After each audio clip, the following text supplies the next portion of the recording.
Good evening. How are we doing? Yeah. Well, thank you for sticking through the philosophy major's allegory of the cave from Plato, the perfect analogy for a friendly conversation. Welcome to the Focus on Democracy candidate debates, powered by the Civil Dialogue Project and Kelso Longview Chamber of Commerce. My name is Josh Carter from Carter Venture Solutions, and I'll be your host this evening. Let's start with the rules of tonight's event. Please, no signs or disruptive behavior during the event. Any heckling or disruption may result in removal from the auditorium. Please make note of emergency exits. It's like we're on a plane. This way, that way, okay? And just in case we need them, you know where they are. Reminder, we will not be allowing surprise questions outside of the single wildcard Q&A at the end of each round. You can actually submit your question to be chosen as that wild card at the end of the round. I'll tell you more about that right now. As you came in, you saw the QR code on the music stand up here. That is for our online poll and to participate in the live Q&A. This will allow you to rank the candidates' answers and submit questions for the wild card round as we go. And do me a favor, do your best to answer the poll honestly. The poll's purpose is so that we can give great data to the candidates. And so, you know, if you're out here and you just love your candidate, we love that for you. But if you're skewing the poll, you're actually hurting your candidate's actionable data. Everybody good with that? Everybody makes sense? Okay. If you need help with the QR code, just come on over here and we'll have somebody help you scan it into your phone. We are also streaming live at civilfocuslv.com/live. We're going to put a recording of this session up tomorrow on that website. Okay. If you are streaming us online already, you can participate in the poll by clicking the button directly under this video. Please note the organizers and participants of this event do not speak for or necessarily represent the views of their private employers. All right. Now let's introduce our moderators. First is Melanie Green Evans, PR and Marketing at LCC Head Start. Melanie Green Evans is known for her creative and pragmatic approach to solving problems. She's been coaching and facilitating open conversations for decades. Another of our powerhouse moderators is Commissioner Steve Warning, former Cowlitz County Superior Court judge, founder of the Cowlitz County Drug Court, and past president of the Superior Court Judges Association and former dean of the Washington State Judicial College. Now, before we, yes, go ahead. Yeah, round of applause for them. Thank you to the one person that started that, whoever that was. It was great. Okay. Before we continue, I would like to reiterate the importance of your participation in the poll and the live Q&A. Again, if you need help, we can help you. Regarding applause, we like to keep the clapping to a minimum as we are in the structure of the debates for questions. Otherwise, it slows us down, and us, the audience and citizens, don't get as many answers as we would like, right? We came for good information, and clapping can slow that down. And please note that the candidates did receive all of the questions a week prior to the debate, giving them ample time to prepare for today's session. All right. Now we're ready for our first group of candidates. Please welcome to the stage now Scott Olson, candidate for Kelso City Council Position 7. Scott Olson has served on a city council, 2 school boards, chambers of commerce, economic development, as well as Rotary, Lions, and Boy Scouts.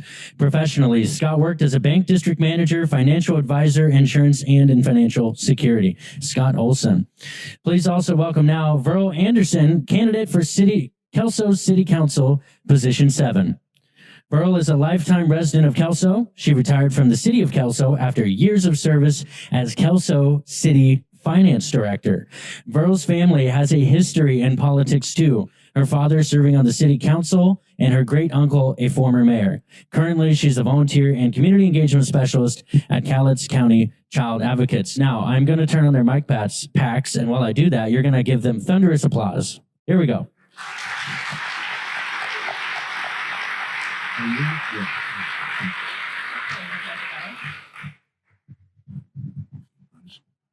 Thank you, sir.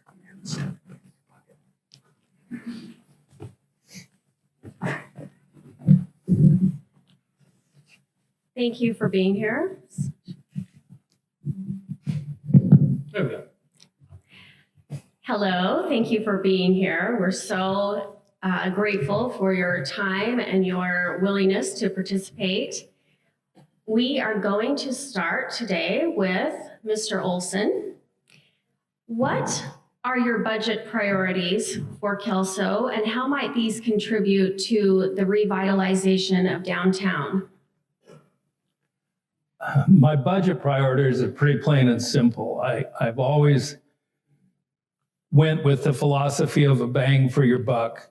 These are tax dollars that we as a council are being entrusted with, and we need to spend them wisely and prudently. And looking at, is this the best way to be spending this money? I think we need to look at allocating it some different places than where they presently are, with the idea of putting money into those things that help Kelso to be successful and move along financially and improve the business climate that people operate in, and to help them with more confidence in the city that they live in and more pride in where we live. Do you have specifics?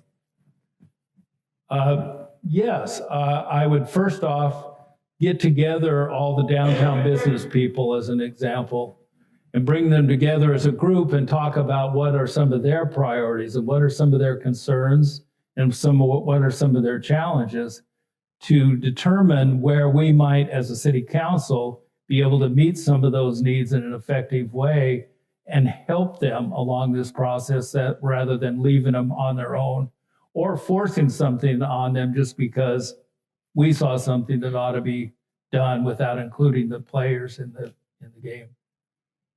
Thank you. Ms. Anderson. Could you repeat the question, please? You bet.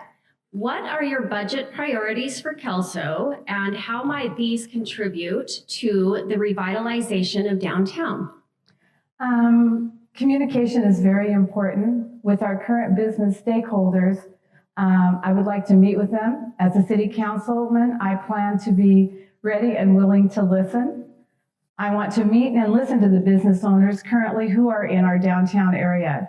I would like to hear what their concerns are and work with them on large and small ideas.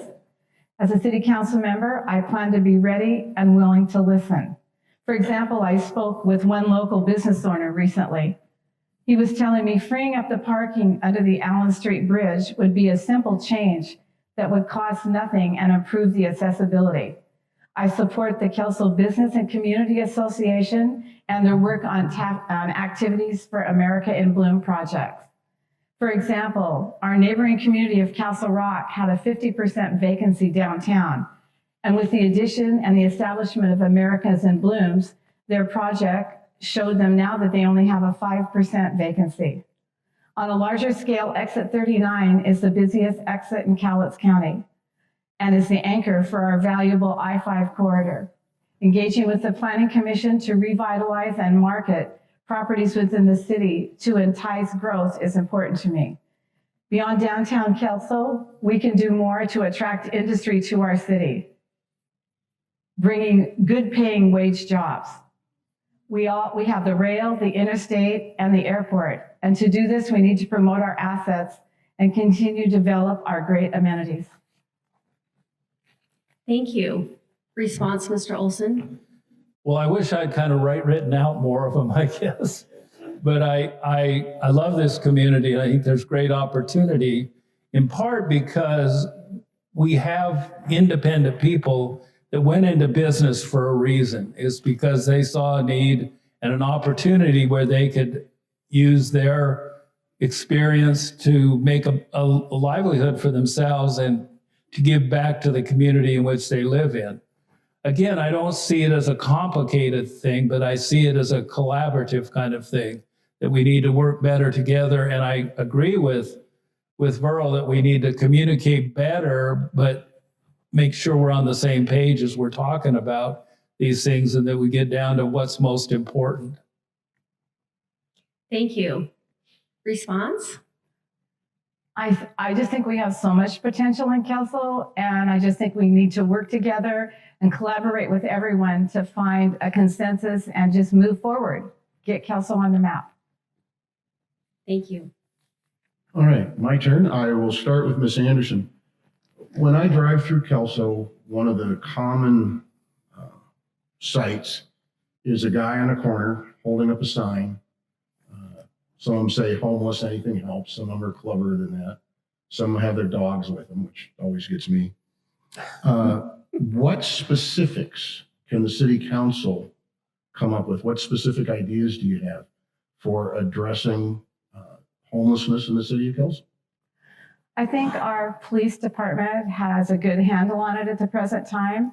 I did have a discussion with our police chief, and there's some things that aren't against the law. I think he wants to work with the businesses to help them understand what panhandling is or what beggars on the street amount to. We don't have a lot of it. You do have some people on the corners, but I think I think they're working to speak with these people and to get them in some kind of counseling or something, or direct them in the right direction to try to get help for them. Anything specific that you think needs to be done? Not really. I just think that we need to work with them, talk with them, show them that the services we have in our community, we have so many services in our community, and perhaps they could work with them. And I know it takes a lot out of their day to meet and speak with them, but just offer the services to them and see if they can, get them to engage. And Mr. Olson, how about you? Any specifics? Yes, I think first off, it requires some leadership, and we need to gather together all those different entities that help the homeless. So the bottom line is, wouldn't it be nice to help these people rather than just try to get them out of here or get them out of sight so we don't see them and pretend they're not there? When what they need is some help. And we have these different agencies and that, but we say to the homeless, it's up to you to figure the process. It's up to you to work your way through that and get the help you need. When we ought to be doing a better job of identifying the different types of homeless people we have. Maybe it's an intake interview we need to do to find out, is it drug and alcohol addiction? Is it just without a job? Is it health issues? Is it mental health? Because there's different agencies that help with those different things. Therefore, again, we then, as a city, can point them in a better direction and make it more user-friendly to help these people, to help anybody in the community who wants to, say, help that person that they come across, could have a better idea of knowing where that help can come from. I visited with one homeless person, and he was a little different because he'd sold a home before he came here. And he said he didn't want to spend the money right away till he got a job and got settled in with that. He said, I went into Kelso City and I asked them, where can I go to get help because I'm homeless? And they gave him a list of about 15 different places to go to. And he said, if I didn't have a car to go around to all those places and find out the information, I wouldn't have been helped. And so he's a positive kind of thing because he's doing the right thing. But had we had a better plan in place, we could have said, oh, you go right here, or here's some help for you, rather than let them navigate it themselves. Thank you. And Ms. Anderson, anything you wish I think it's going to take a lot more resources than we currently have. I think we would have to add staff if we went out and visited with them. I agree that we should talk to them and find out what their issues are, but I think we'll have to add more staff and budget more money for something like this. Anything, sir? I disagree with that. I think, again, you get the players together to come up with the plan. They already have budgets and a desire and a motivation and probably mission statements and visions that prompt them to do what they're doing. We need to use those people to come up with that, not the city do that. Again, I don't think that's the city's responsibility to totally solve the homeless situation. It's our job to make sure that the citizens are protected, and we make available some leadership in this and some direction and some help to see that it moves along in a positive manner. Thank you.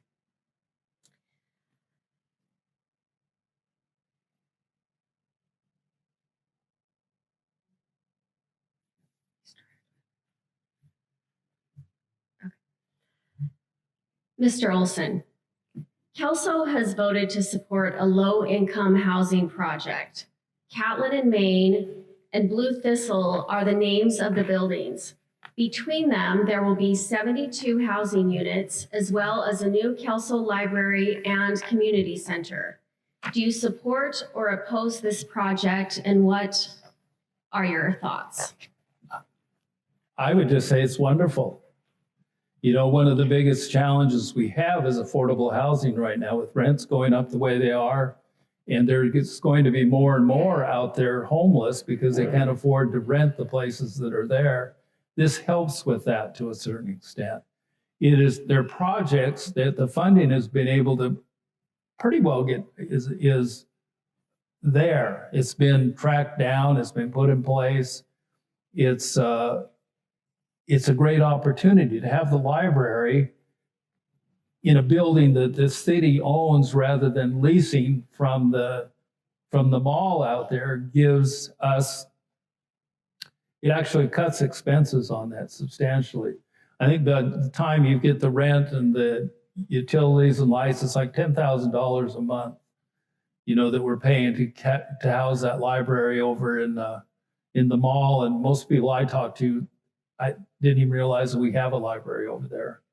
So this would make it more convenient. It gives us a facility where there's another part of that where meetings could be held. We're going to have offices in there that CAP is going to be very much involved in this project, and they will be able to help the people that are housed there and others as well. It's a separate entrance around the back of the building. I know there's concern about kids coming into the library with homeless people. Well, they're not renting these places to just homeless people. They're renting to people who are in need and fall into that lower income category. And the Blue Thistle project is a no-brainer as far as I'm concerned too. Here's 42 units and the money's there. Let's go. Thank you. Ms. Anderson. The decision has been made to move forward with the Catlin and Main Street development, and I know that our city will be stronger with efforts between our local organizations and government. Our city desperately needs affordable housing for the best interests of the community and our citizens.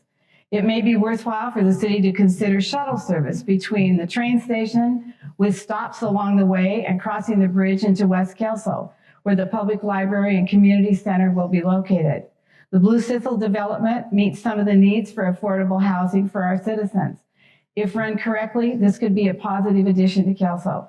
The Housing Authority has been a good community partner over the years and has run a quality housing program for many low-income citizens. Thank you. Mr. Olson, do you have a response? I thought she hit it pretty well. I mean, that's a need that we have. And I think it's been well identified that that's one of our big needs in the community. We have something that's there. It's something we've moved forward with. Yes, it needs to be managed. Yes, we can learn from every one of these projects on how to duplicate that and how to make it, again, a little more user-friendly and try to better communicate to the people of Kelso why this is a good thing, why this building, why this location, why at this time, and so that they can better understand and have maybe more input, I guess, if you will, or feel like they're more included in what's going on in their own community and how it benefits them. Thank you. Earlier in the year, I had occasion to attend a couple of Kelso City Council meetings. And I was kind of surprised by the level of, I guess, rancor that I saw in the course of the meetings over some specific issues. Maybe it's a good thing, maybe it's not. What do you think the council's doing right and wrong? Ms. Anderson. There are three things that stand out when I observe the Kelso City Council. They have good fiscal responsibility. The city continues to receive excellent audit reports. The good use of the ARPA funds for street lighting and road improvements are two examples of these good uses. And they're pushing for affordable housing. The council has demonstrated that this is a complex issue with diverse solutions. Improvement, there's always room for improvement. Internal council communication, I feel this is something that they can work on. When I attend a council meeting, whether it's in person or on Zoom, it's evident there are some opportunities for improvement between council members. 2, communication with the general public. I would encourage informal gatherings in various areas of our city, and I would prefer face-to-face conversation with city officials rather than just being merely observers of formal city council meetings. Some people are afraid to go to a council meeting and speak. Collaboration with community partners. I think we can work better on this. Communication begins with good listening.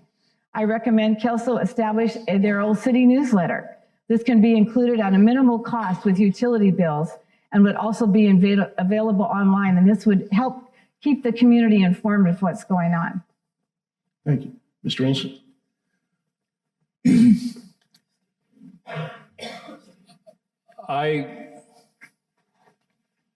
Read me the question again, would you please? Yeah. So what's the council doing? Oh, I got it. What's the council doing wrong? Yeah, you come together in a council or boards that I've served on through the years, you want differing opinions. You want to be able to listen to different sides and different approaches, because guess what? We all come to the table with different experiences and different expertise. That's a good thing. So the important thing to do as a council is to gather, again, all the players together so that you can come up and recommend the best solutions to the things that are being considered. And then you have more buy-in and you have less contention. Once a decision is made, though, in a board, your responsibility as a member of that council is to be supportive, not to go out in the community and, I guess, cry about it to a certain extent or forever bring up your particular side. It has nothing to do with what I want in a council meeting. It has everything to do with what the people want. And we need to do a better job of listening to them and allowing them a little more input in council meetings, not being held to a 2-minute time frame and get cut off at the very minute they're making a point, and never going back and reviewing anything that they brought up as a concern to them as a citizen in the very community that you're supposed to be serving as a council member. So I have fault to a certain extent. There's a lot of good, there are good things that they're doing. Verl brought up about the lights. I think that is so important, for safety. The housing that they've been working on is a good thing. But I still say there are things that need to be done in a little bit better way, a little more effective, a little more user-friendly, a little more inclusive of the very people that you're been elected to serve and the city itself. Ms. Anderson, anything you want to add? I just think communication is so important, and I think in society today, we all forget how to communicate. And I believe if we can communicate, talk things over, work things out, and make some logic decisions, it'll be so much better for all of us. Thank you. And Mr. Olson, any further? My only rebuttal will be this. If we zero in again on what's best and be able to answer the question of why is that what's the good, best thing to be recommended, the communication becomes a lot easier. It's not perfect, but it's a lot easier when everybody is focused on, if they're elected to city council for the benefit of Kelso, that then the conversation ought to be around what's best for Kelso. As long as you're doing that, I think then the communication automatically becomes a little more effective because we're on the same page of what's important, not what I want or what this person wants or that person wants. Thank you. Next question. We'll start with you, Mr. Olson. Oh, great. It takes a dynamic set of characteristics for a person to inhabit council, especially in these times.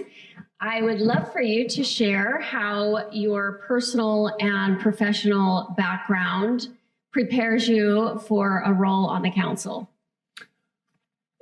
I'm probably one of those rare people that I like going to meetings.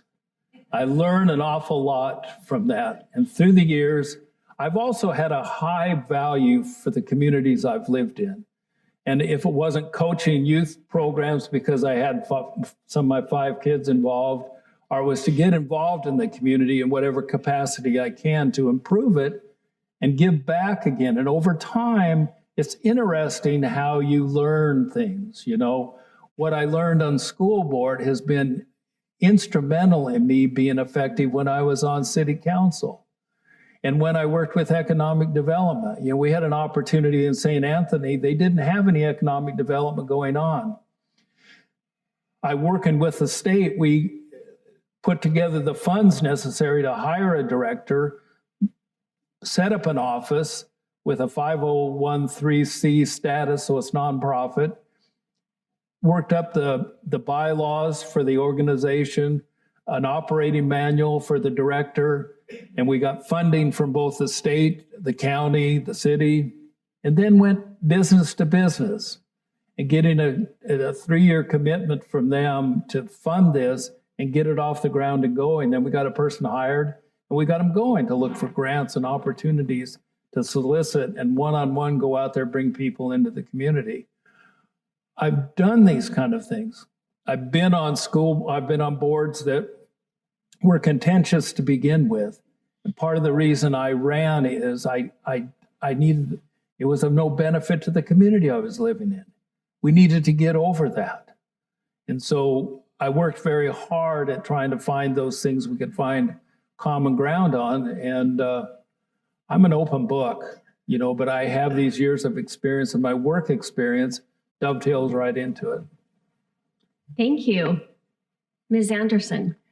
I know how to effectively review and maintain a budget. I have worked with people from all different walks of life, diverse population, social and economic backgrounds, and religious beliefs. I have demonstrated the ability to respectfully listen and collaborate with others. This is all possible from my background and experience. I have lived in Kelso my entire life and have a broad spectrum of community involvement. I worked for the city of Kelso for 40 years, retiring as the finance director. After retirement from the city, I went to work for an international student exchange program as a regional director. And I am currently working for Cowlitz County Child Advocates for the best interests of children in our dependency court system. I'm a board member of the Kelso Highlander Festival. I started the tree lighting at the Kelso station. You can expect to see me at numerous events from Kelso and in the entire community. Heck, my husband and I have had season tickets to the Kelso Highlander football games for 49 years. I work with the Kelso Public Schools Foundation reviewing senior high school applications for scholarships. I know and believe in Kelso, and I am your best choice for Kelso City Council position number 7. My history tells it all. Thank you. Thank you. Mr. Olson, response or additional thoughts? Just maybe additional. I got my copy of the voter pamphlet today. I think that's a good review for people. Again, I think a person can be involved in a community, but serving in the way of a council necessitates that you be willing to make decisions, that you put a lot out there to make those decisions and to effectively communicate why those decisions are important for the very people you're serving. I go back to that again. It's so important that our people here, our hardworking taxpayers, get a bang for their buck. They need value out of us who are getting and wanting to be elected. Thank you. Burl? At the end of the day, I will always work with the city manager to work out solutions. I'm not a micromanager, but I'll always be available to the city manager to implement whatever tools we need to be the best community we can be. I will always work for the best interests of the city, and I don't have trouble making a decision, and I believe I can bring forth the city and move them into the future. Thank you. All right, so this is a question from the audience, and it's signed by Anonymous. One of the things you hear in this community a lot is Longview Kelso. Something, usually as a preface to whether it's chamber or anything else. You know, the two adjoining communities do a lot of things together. What are Longview Kelso doing that you want to continue? What are the missed opportunities? Ms. Anderson? Okay, I believe that Kelso and Longview work together on many different areas. We have a regional airport. We work together with the county, and we have a regional airport. We work together with the Port of Longview. We have agreements for many different agencies that work to collaborate together. I think the two cities have totally different structures. They have similar problems. Thank you. Mr. Olson? Yeah, I've always been a believer, and I have learned through my experience that what benefits one is good for the whole. We live so close together to each other that you can't really separate. That's both good and bad. When there's things that aren't so good in Longview, that hurts Kelso as well, and vice versa. When there's good things, that helps us. We need to, again, back to that we've brought up several times between the two of us about communication. I look at the Highlander Festival that Verl is so involved in. I'll be darned if the day they have the parade in the Highlander Festival, Longview's having a parade a couple hours after ours. Took away a lot of the people that would normally come to visit the vendors at the Highlander event. We're now participating in the Longview event. I think those kind of things need to be called out as just not right. We need to work a little bit better on that. We're not in competition with each other. We do have a lot of things that overlap, and there's a lot of benefit I think there would be if our two groups, our two councils got together and maybe strategized again. I'm a real believer in effectively coming together and do a strategic plan about things and to be open and do brainstorming. I mean, it's a simple thing, and get together and talk about, what are you guys working on? This is what we're working on. What are some of your ideas? Where are you getting some help from? Maybe we could do that. I love this area we live in, and there's strength in the two cities working together. Ms. Anderson, anything you want to add? I just think we need to keep moving forward with collaboration with everybody in Cowlitz County so that we can all work together. Each city has their own issues. They have their own heritage. They have everything different, but I believe we can collaborate together and be the best. And Mr. Olson, last opportunity.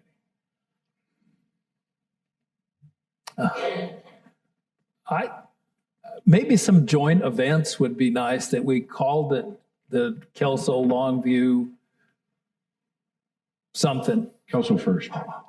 Well, you notice that. We are Kelso. We are the county seat, too. It's interesting. I went to school down in Eugene, and I am a Highlander, but it's a North Eugene Highlander, but I still carry that over.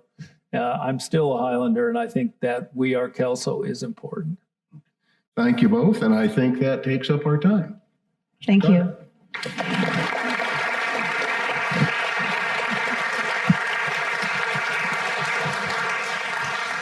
your mic back on the side over there. And one of the chairs is fine. That was just all right. Well, hopefully you're as invested in this very calm, forward conversation as we are. This is the purpose of the Focus on Democracy debates, having this very open, friendly conversation without any big fighting. That's what we're after. So thank you to the candidates. Thank you to our moderators.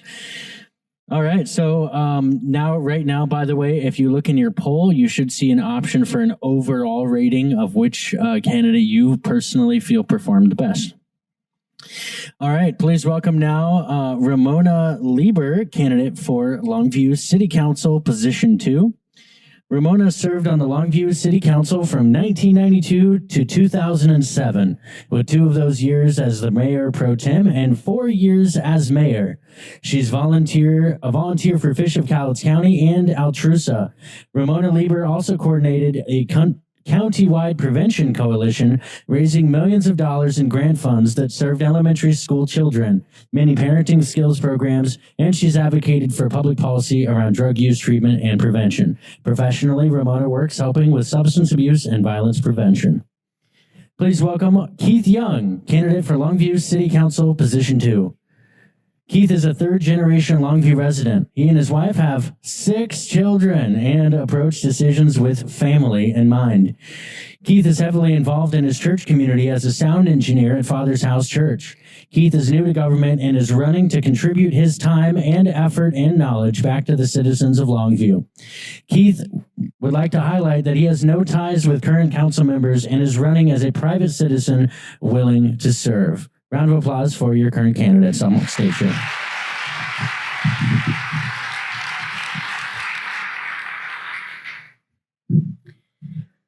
Welcome. Thank you so much for being here.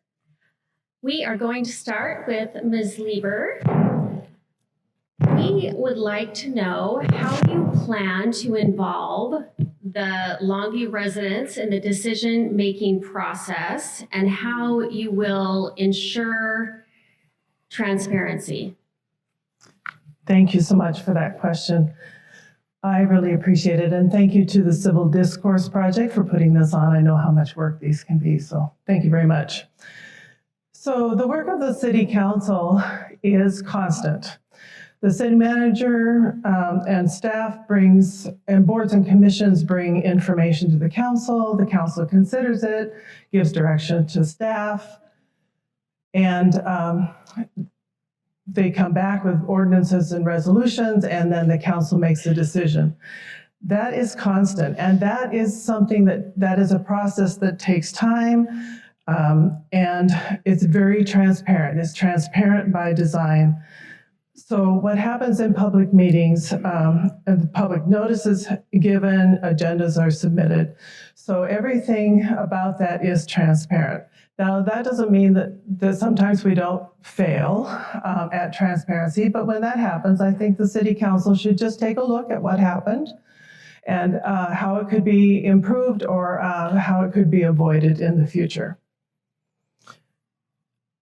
On one piece of transparency that I'd like to see improved with the City Council is that there are many times when I'm seeing information brought to the council meeting, carry-in presentations. The agenda item is on the agenda, but the information, the background information is not there. I'd like to see that improved either by providing copies of the council meetings or by adding it to the online agenda. As far as citizen input goes, I really would like to reinstitute listening sessions where the council goes out to the community to have one-on-one conversations with citizens and to hear from them so they don't have to come out to a public meeting and speak in public. Thank you. Thank you. Mr. Young.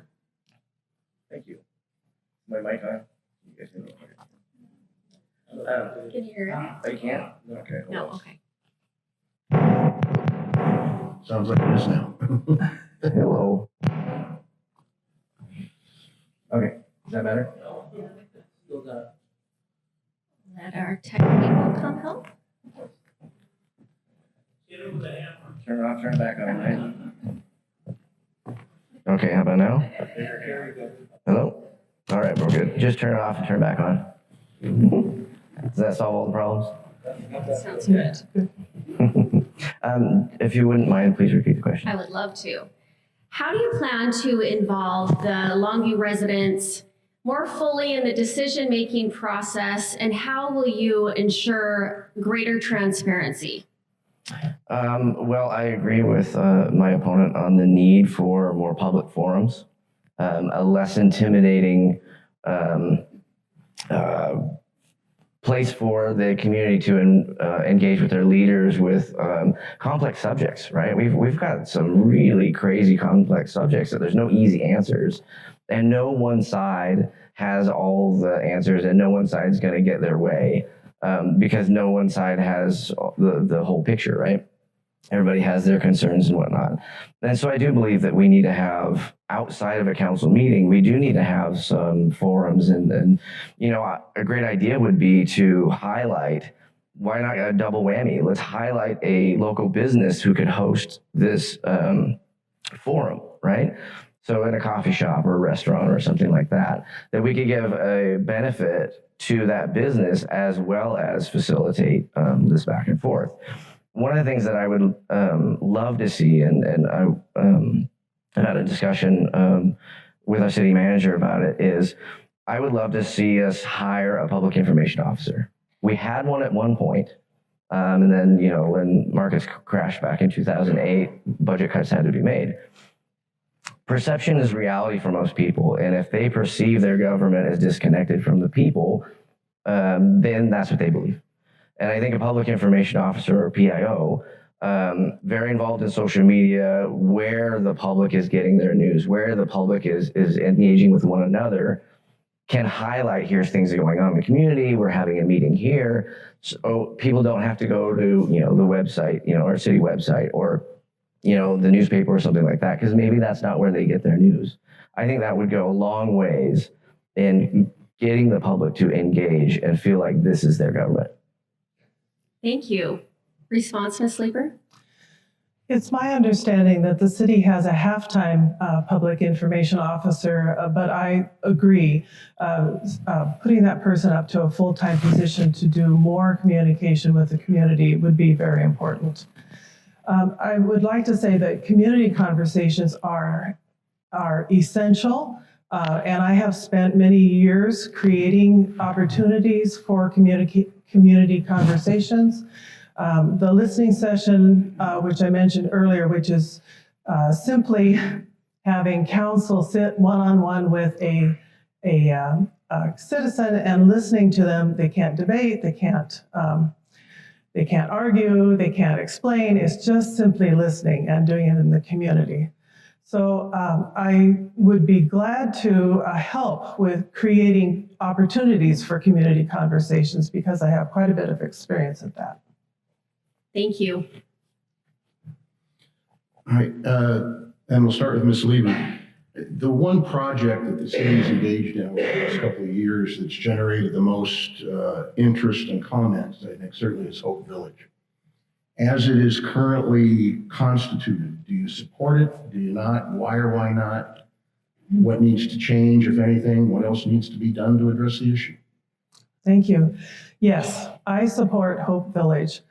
I take my hat off to the City Council, Longview City Council, for taking control of the Camp Alabama situation and creating their own destiny. So by closing the camp and creating Hope Village, they've created something very positive out of a bad situation. Camp Alabama had 92 residents when it closed. Hope Village now has 50 residents and serves 50 people, and 35, at last count that I heard, have gotten permanent housing. That's really good outcomes. I don't know of any other intervention program that has that positive an outcome. So I really take my hat off to that. I would like to see the funding continue for Hope Village. I think it's very important. We're just in the first year of operation, and there's no really good way to evaluate 1 year of operation. But even saying that, I think we should be looking at data points that might assist in supporting the outcomes or proving the outcomes of Hope Village. One data point I was thinking of the other day is possibly looking at ambulance calls, medical EMS calls to Hope Village to help us understand the health of the people who live there, health of the participants. There's also been a request to have drug testing at Hope Village. I don't think that's a good idea for coming into Hope Village, but once a person is in Hope Village, drug testing might be a good strategy to use with residents who are on their plan, they're moving forward. Because some people respond to that, and it does help them to move forward. Thank you. Mr. Young. Yes, sir. I support doing something for the homeless. I think something had to be done, and the council certainly made a choice. In its current configuration, I don't think that that's the optimal solution for long-term results. Yes, we are putting people in stable homes. We don't have any metrics to find out. There's no visibility into, well, how are they in that stable home? Are they going to be subsidized forever? Are they relapsing? How many of those are going to stick with it long term? There are some things that would need to be changed, such as our current contractor is not certified as a mental health care provider, which means that we can't bill the mental health care services to Medicaid, right? So that's all on us for that barrier. I believe the low barrier policy of our current contractor is problematic, because let's talk about the people that we're serving. These people, and Scott mentioned it earlier, you have to break them into groups. There are people that are down on their luck that had something happen in their life and they're trying to get back on their feet. There are people that have had massive traumas and they're medicating with drugs, right? So those people that have had that, they're medicating with drugs and they want to get clean. We're putting them in the situation in houses with the third subset are the people that don't want to get clean. They want to do their drugs. They don't want to listen to anybody. These are what we call the pioneers, right? They like to live without rules, but hey, they got a good thing going and they can come in, use services, and they can duck out, right? Well, a person that is trying to get on their feet has a bad day, and you've got someone who's an active drug user next to them, that's a recipe for disaster for the person who's trying to get better. Thank you. Ms. Lever, anything you wish to respond to? You betcha. So the only way to have or to show long-term outcomes is to have long-term funding and a long-term program. So I look forward to the day when we can show those long-term outcomes to show that Hope Village is making a difference over a length of time. But the only way to do that is to continue operations and to continue the funding. It's a misnomer to call Hope Village a low barrier shelter. Low barrier means there are no requirements and no restrictions. Well, Hope Village has a whole bunch of requirements and restrictions on their residents. Do they always succeed? No. But Hope Village is making a difference in lives, and I want us to recognize that. Thank you. And Mr. Young, anything you'd like to add? I would like to add that it's not a permanent solution, right? So we've got temporary houses that don't pass building code. They wouldn't be past building code as a permanent residence, right? And so the current ordinance says that we would have to move the camp every year. So it's got to be mobile. Moving it every year is also not conducive for long-term stability for the people that we are serving. And so I believe a more permanent solution would need to be found. But I also don't believe that housing first as a model has proven historically to be very effective. I think a program like Community House has had some amazing successes, but they don't allow people to come in high or drunk. And I think that's because that's not conducive to their wellness and their participation in the program. Thank you. Mr. Olson, there was a recent parking study done in Longview for the downtown corridor. How did you interpret the results, and what is your plan for parking in Longview? Thank you. I think you said Mr. Olson, but that's fine. Oh, I'm sorry. We know. Mr. Young, I'm sorry. No worries. You're right. Well, first of all, I don't think that you needed to spend $27,000 on this study to find out what was wrong with the parking downtown. I think you could have gone to the local businesses and the customers and people that are down there day to day and found out what their pain points are. I go to get my hair cut, and the hairstylist that does my hair says this is, it's horrible. Like, where do we find, parking that we don't have to constantly leave our posts to go out and to move our cars. And then when we do move our cars, if we don't move them in the right spot, we get dinged again for chain parking. That study showed us what we already knew. We're not using all of our parking lots, right? At peak, usage where less than half or roughly half of our spots are being used. So why the heavy-handed approach to where we're punishing the people that are visiting, maybe going to a 3-hour hair appointment, right? Why are we punishing them when we aren't even using all of our parking? I think we need better signage. We need to simplify the parking, eliminating 15-minute parking spots, move the 30 minutes into strategic areas to free up space in front of businesses that have high turnover. I think we need to do more towards the employees and employers down there as far as their parking permits. There's not enough to go around as is, so obviously that needs some attention.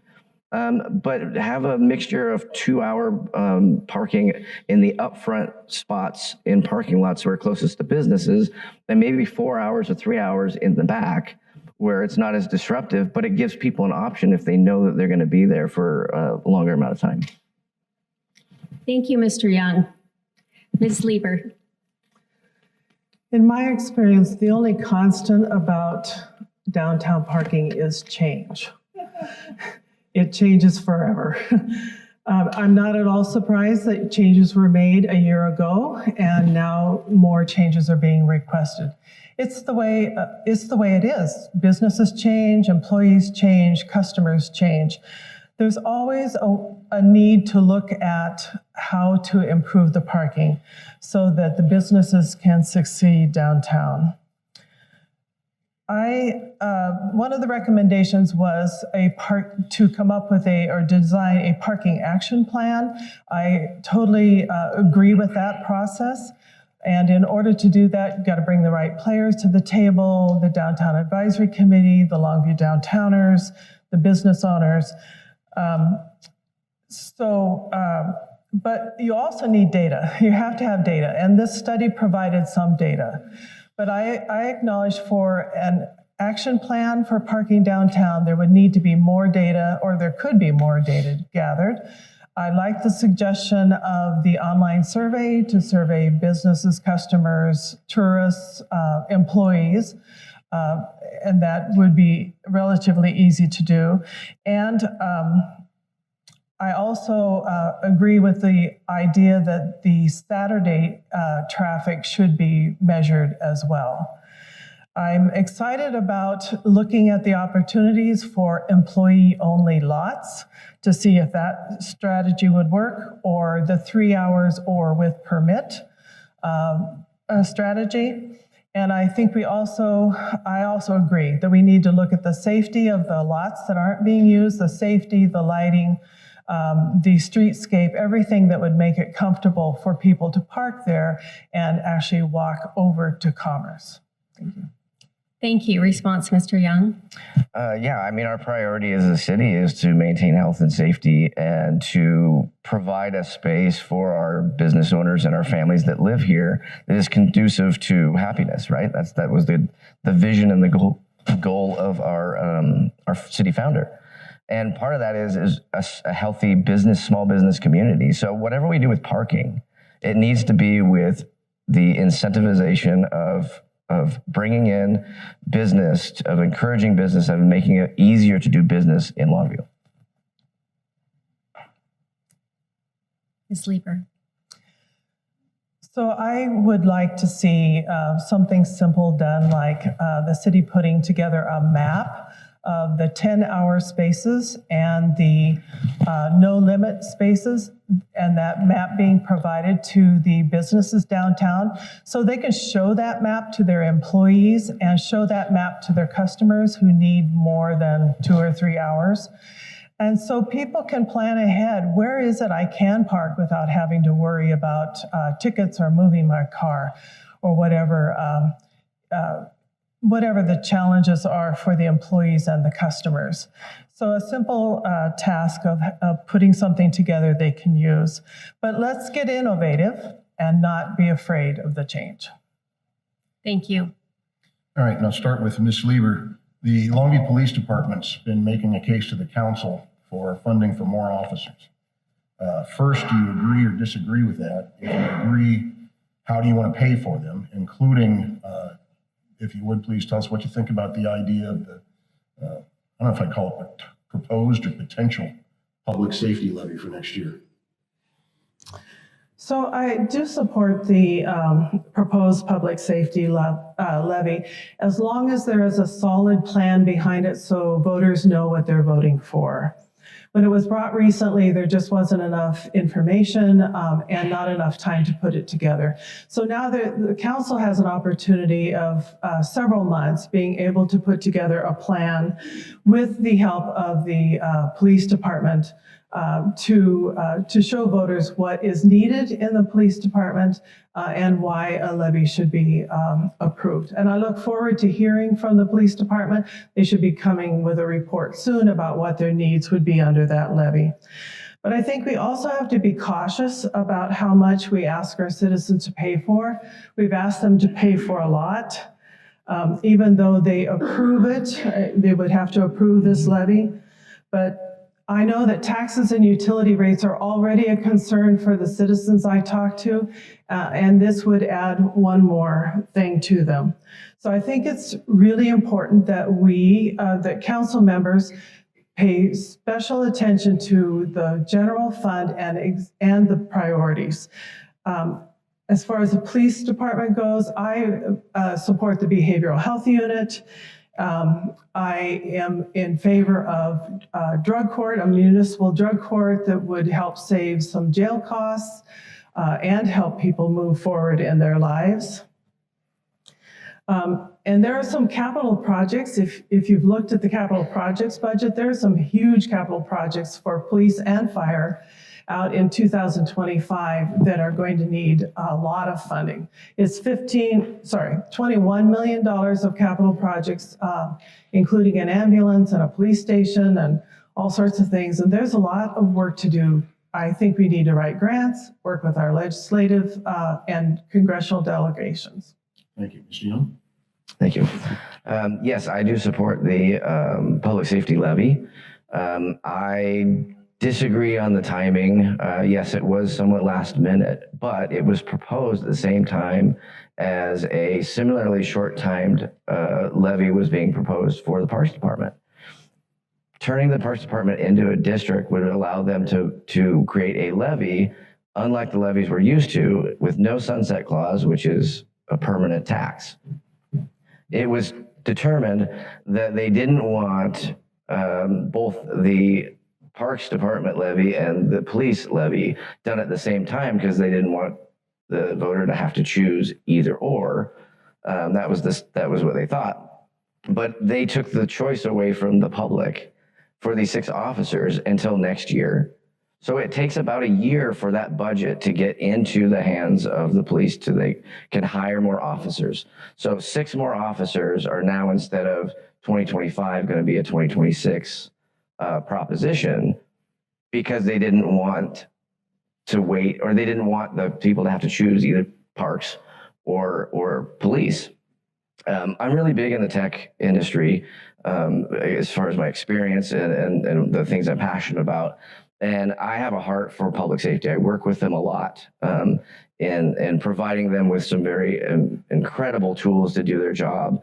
And I believe our officers should have every single tool at their disposals. They should have, modern vehicles and things like that allow them to respond, information sources and means of getting information that allow them to respond. Because ultimately, if we can shave minutes off of a response time, what does that mean to your child or to your wife or to your spouse, right? In that emergency, they should have what they need. Thank you. Ms. Lieber, anything you want to add? Yes, I saw it a little differently, and that is that the Metropolitan Parks District proposal, when it was brought to council, had a plan behind it, a very detailed plan. Whereas 2 weeks later, and there was a 2-week gap when the Public Safety Initiative came before council, there was no plan attached. But council always has the opportunity to budget for the needs of public safety or any other part of the city. So this fall, when considering mid-year or mid-budget corrections, the council could budget for more public safety officers and not wait for a public safety levy to come along in a year or more. Thank you. Mr. Young, anything you wish to add?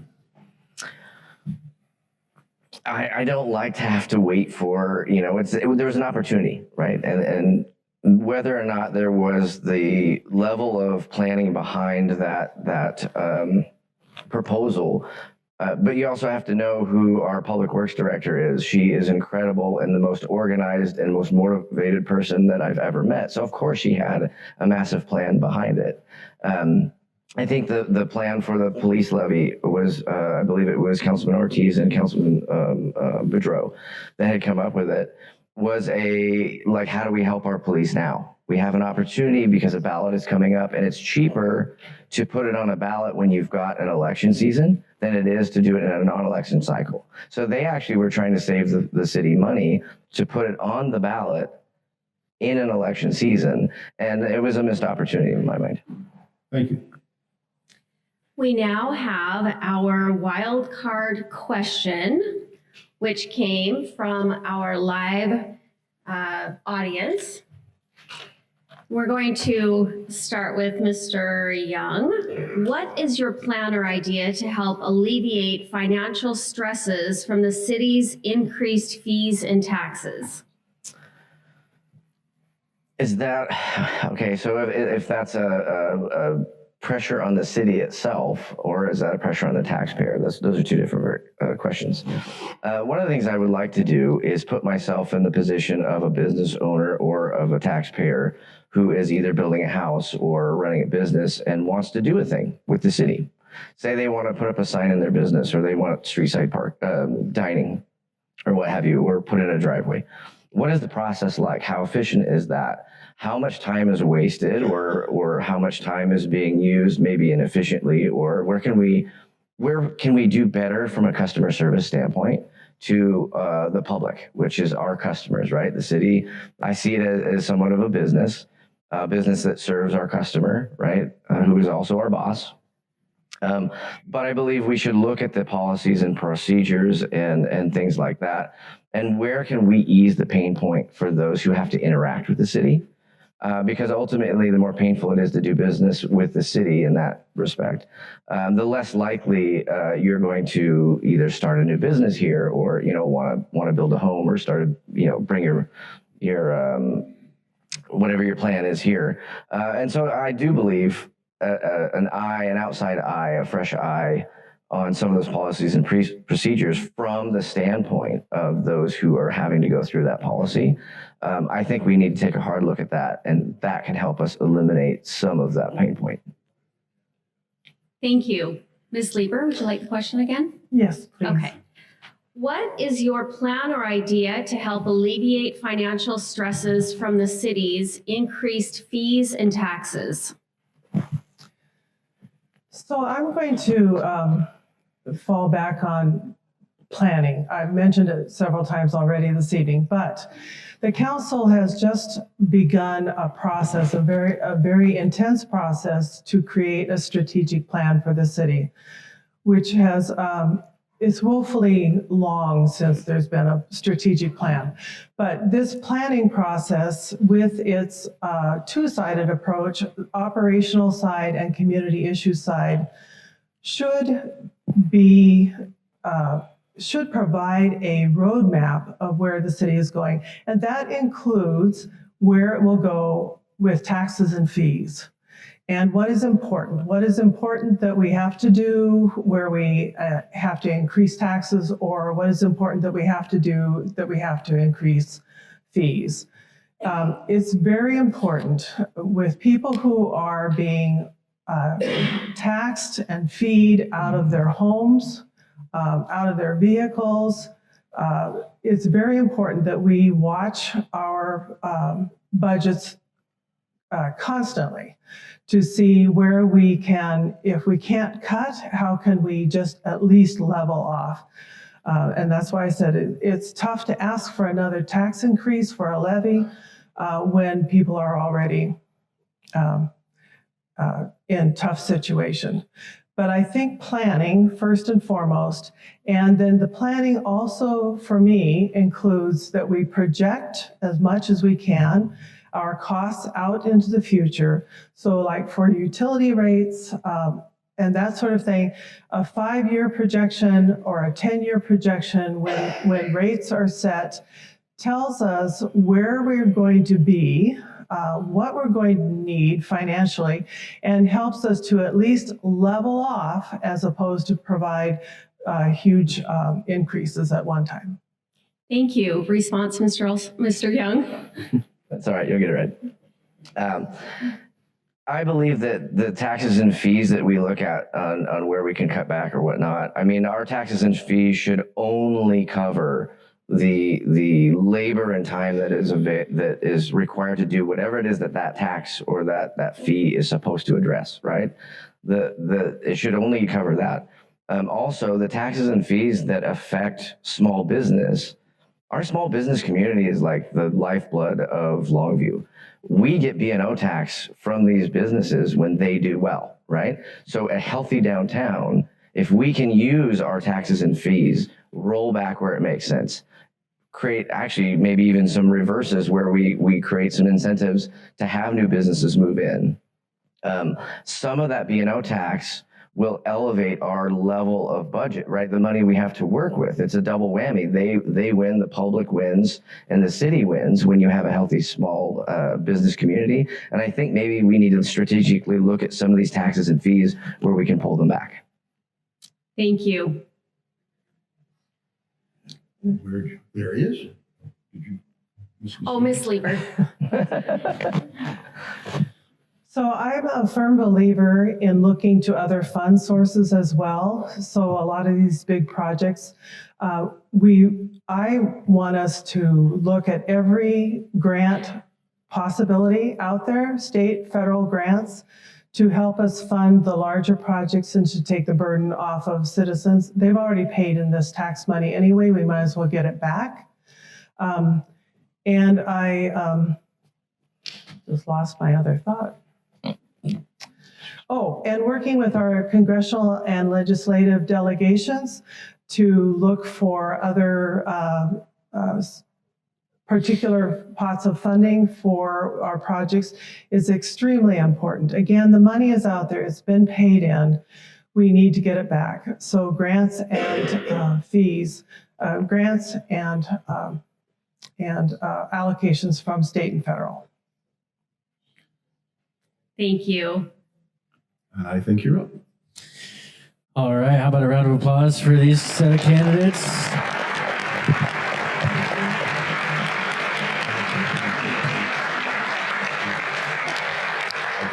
All right, so what we're going to do now is I'm going to allow the moderators to exit the stage so they can take a quick break. Before you leave your seats to go to the bathroom and take a break, just make sure our moderators have left the stage first so they have first crack at the restrooms there. Next up here, we do have another Kelso race. We have Mr. Jim Hill and Mr. Aaron Bunn. You'll be hearing from here shortly. So we're going to take a 5-minute break, very short. So don't go far and don't get too loud because we're going to be back at business here before you know it. Thanks.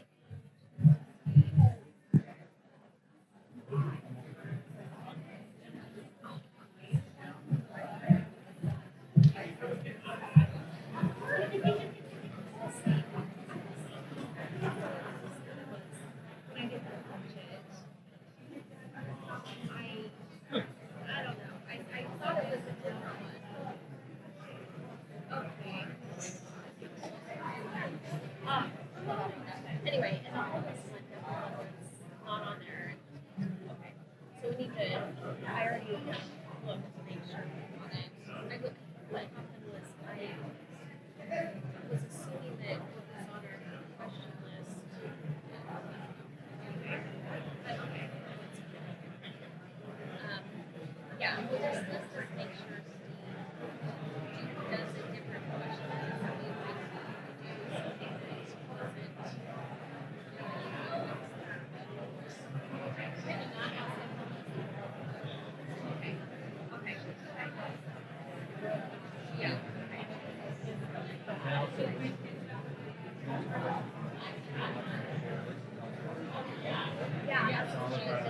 I got, yeah. Well,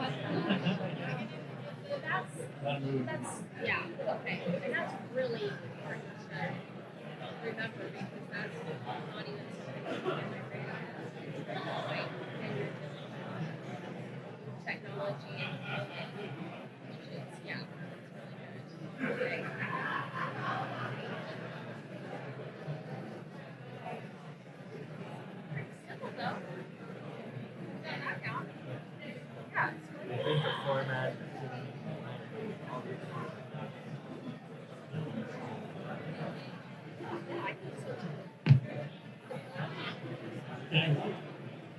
Just like when it starts over and I know you back in and pretty good at it. I'm very confused.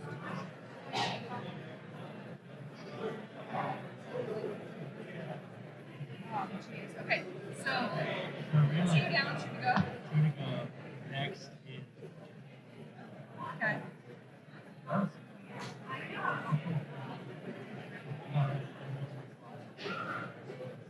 Okay. This is great.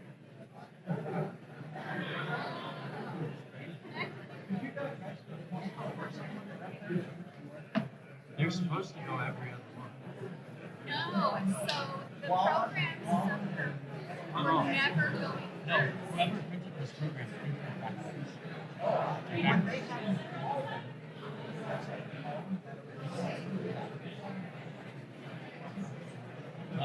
The candidates are good.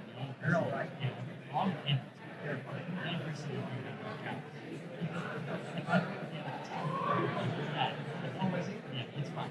No, and we've been in contact with them otherwise. Okay, it just really what it boils down to.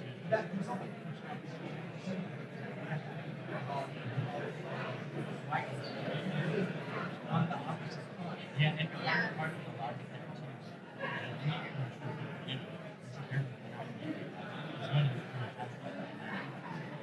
You don't turn into paper plates, Jim McGregor in the first round, you know. You save them for you save them.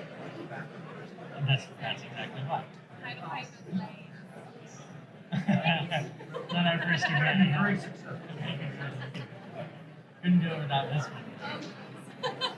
I'm just the flower pot. She's the flower. That's not about. Very cute.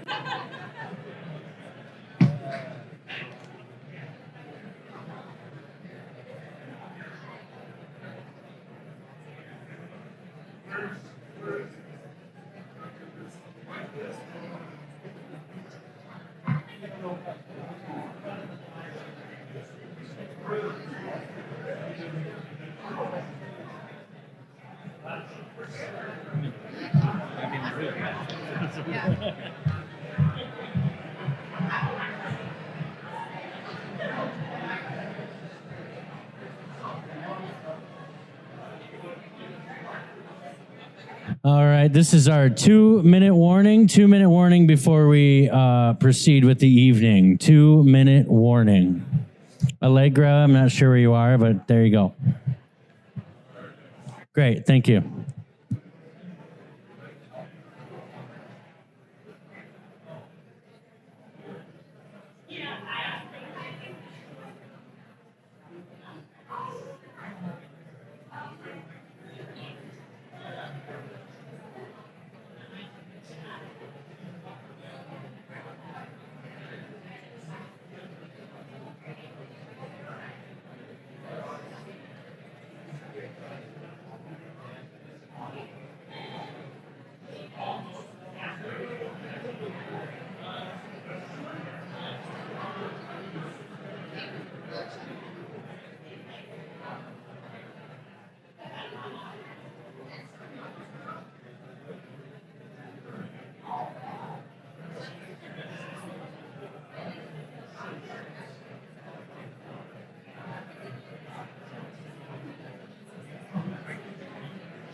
All right. Thank you for taking a break there.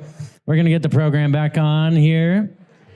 We're going to bring back up our judges, Commissioner Steve Warning and Melanie Green Evans.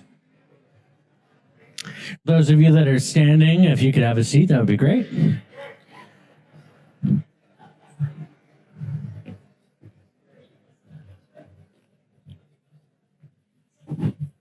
All right.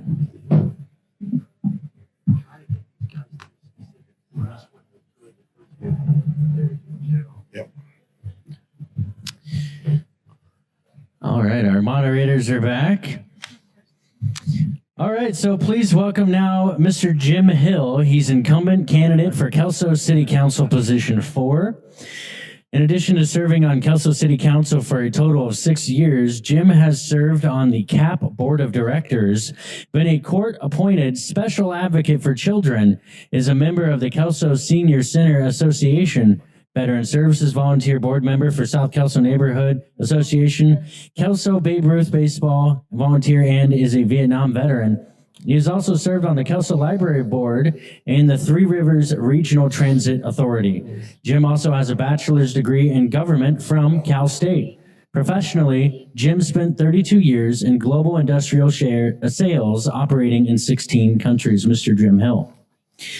Please welcome now Mr. Aaron Bunn, candidate for City Council position 4. Aaron is a father of 2 boys, spent 6 years of his career working for the city of Kelso, supporting infrastructure and doing the work needed by citizens of the city. Aaron is a Kelso native and currently runs Bunn & Dunn Excavation. Mr. Aaron Bunn. Thank you.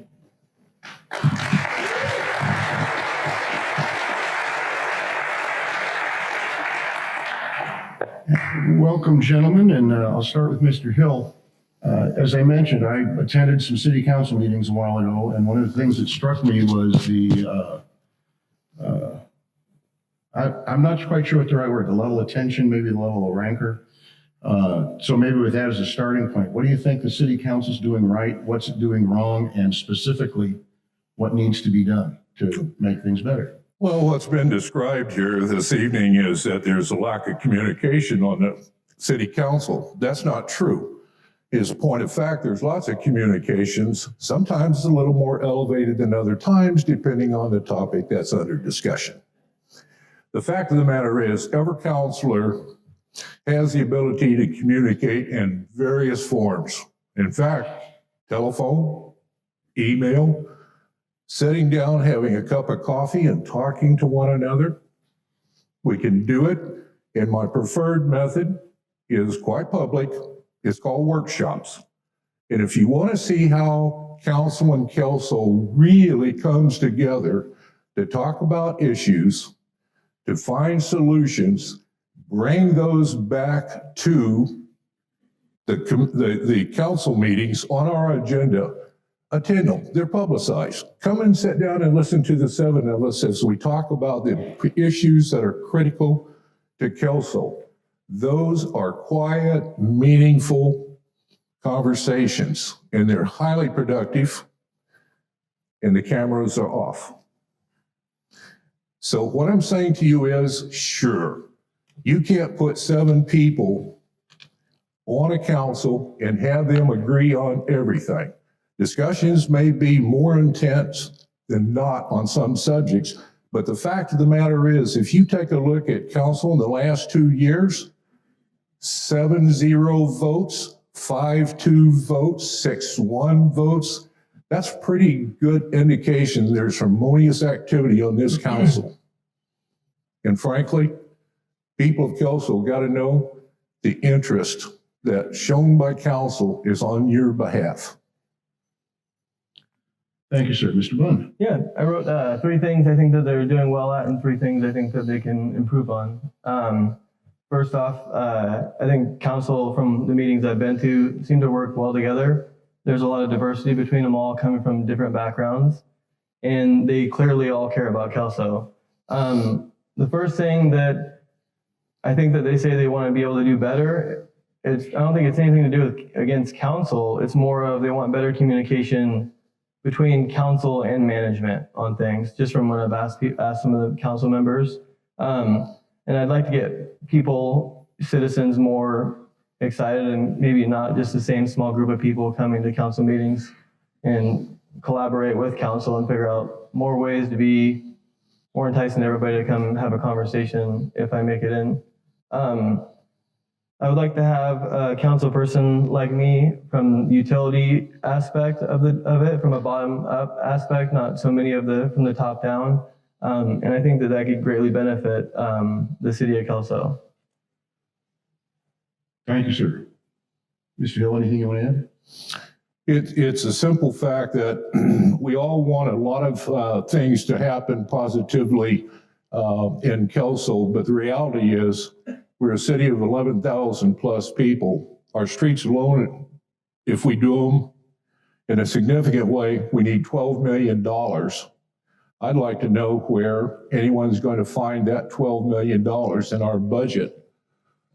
We do the best we can with the million we invest, and we try to invest beyond that. We're working very hard to find a solution, but we have got to recognize that we're a small community. We're going to pay for our streets ourselves. There's not going to be federal or state help for that. And council has begun that discussion in a significant way, and we're going to continue it. Mr. Bunn, anything you want to add? Nope. Okay. Thank you, sir. Mr. Bunn, if you could change one thing in our current zoning code, what would it be and why? So I would like to increase housing in Kelso. You can't make Kelso bigger, can't make it grow. It's the same property outline for the most part. But one thing you can do is the zoning.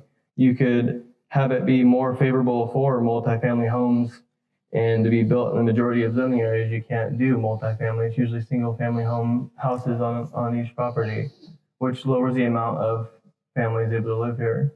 I would also like to see a change to allow more residents to access housing, and I want to see changes for the zoning in the West Main to be more favorable for small business. Okay. Mr. Hill. The fact of the matter is, city staff is undergoing an evaluation of our zoning currently. I also would like to have Kelso Business and Community Association, who primarily is made up of our local businesses, to have input directly to staff as well as city council. But to have the business community tell us where we're lacking in terms of zoning. When it comes to developing more housing in Kelso, frankly, we have to tear something down, believe it or not, before we can build something new, because we don't have any space. But our staff is absolutely looking at this. They're going to come back to council with recommendations, and I'm going to wait till that staff comes out with that housing report, and then I'm going to ask that we talk to the neighborhoods. What the neighborhoods, folks that live there now, do they want smaller homes or multiple homes on an existing lot? I mean, how do the folks that live in the neighborhood want to approach increasing our housing? I don't want to make that decision until I've heard from folks that live in the community, and certainly don't want to change zoning laws until the business community tells me we're somehow lacking. Thank you. Mr. Bunn? I think if you're a property owner, you should have some sort of rights to allocate what size house you have and how many people can live with you or live on your property in some way. I don't think it's harmful. Anything else? No, thank you. Okay. Mr. Hill, I want to start with you on a question that maybe you alluded to a little bit. If you got to pick one infrastructure project as the city's priority, what's it going to be and how are you going to pay for it? Water is going to be a continuing issue. If you ask me if I have an answer, I don't. We're researching and trying to find an answer. Whatever we do has to have more than a Band-Aid sort of effect on this thing, and we need to finish it once and for all. Let's face it, Cowlitz River water, lowest level in a long time. I don't see any indication that we're going to get increased flows out there. That impacts our wells. We are drilling some test wells. We're finding other ways to add to our water supply and to maintain the infrastructure. But folks, a lot of our infrastructure when it comes to water is like 100 years old, almost as old as I am. So we've got to replace it. I got hip that's going to go. The bottom line is this. Water is a big issue for any sort of growth and an issue that's going to be coming. And also, when it comes to our streets, we have got to really start having hard conversations about how we're going to get the money to pay for those streets. There's 11,000 of us. And any thoughts on how to pay for those things? I would like to get out of here alive, so not being glib. Honestly, folks, we as council are talking, and I want to tell you something. The leadership shown by our city manager has been incredible in making these issues come up on our agenda, and he's researching ways, he's getting information from every source out there as to funding. He's doing a marvelous job to give council the information we need to make decisions. They're forthcoming. We're trying our best. Thank you. Mr. Bunn, one infrastructure project and how are you going to pay for it? Okay, just one? Sure. Okay. So one that's happening right now for me that seems incredibly important also is the Catlin and Maine getting a new library out of the mall, which isn't a very good place for a library, I would imagine. And it also has housing above it, like low-income housing, and it's already being paid for by bonds and stuff from the state and grants from the feds and everything else. There's a 40 low-income housing units going above the new library and community center, and it'll be managed by CAP, and the units will be rented to senior citizens and disabled residents of Kelso.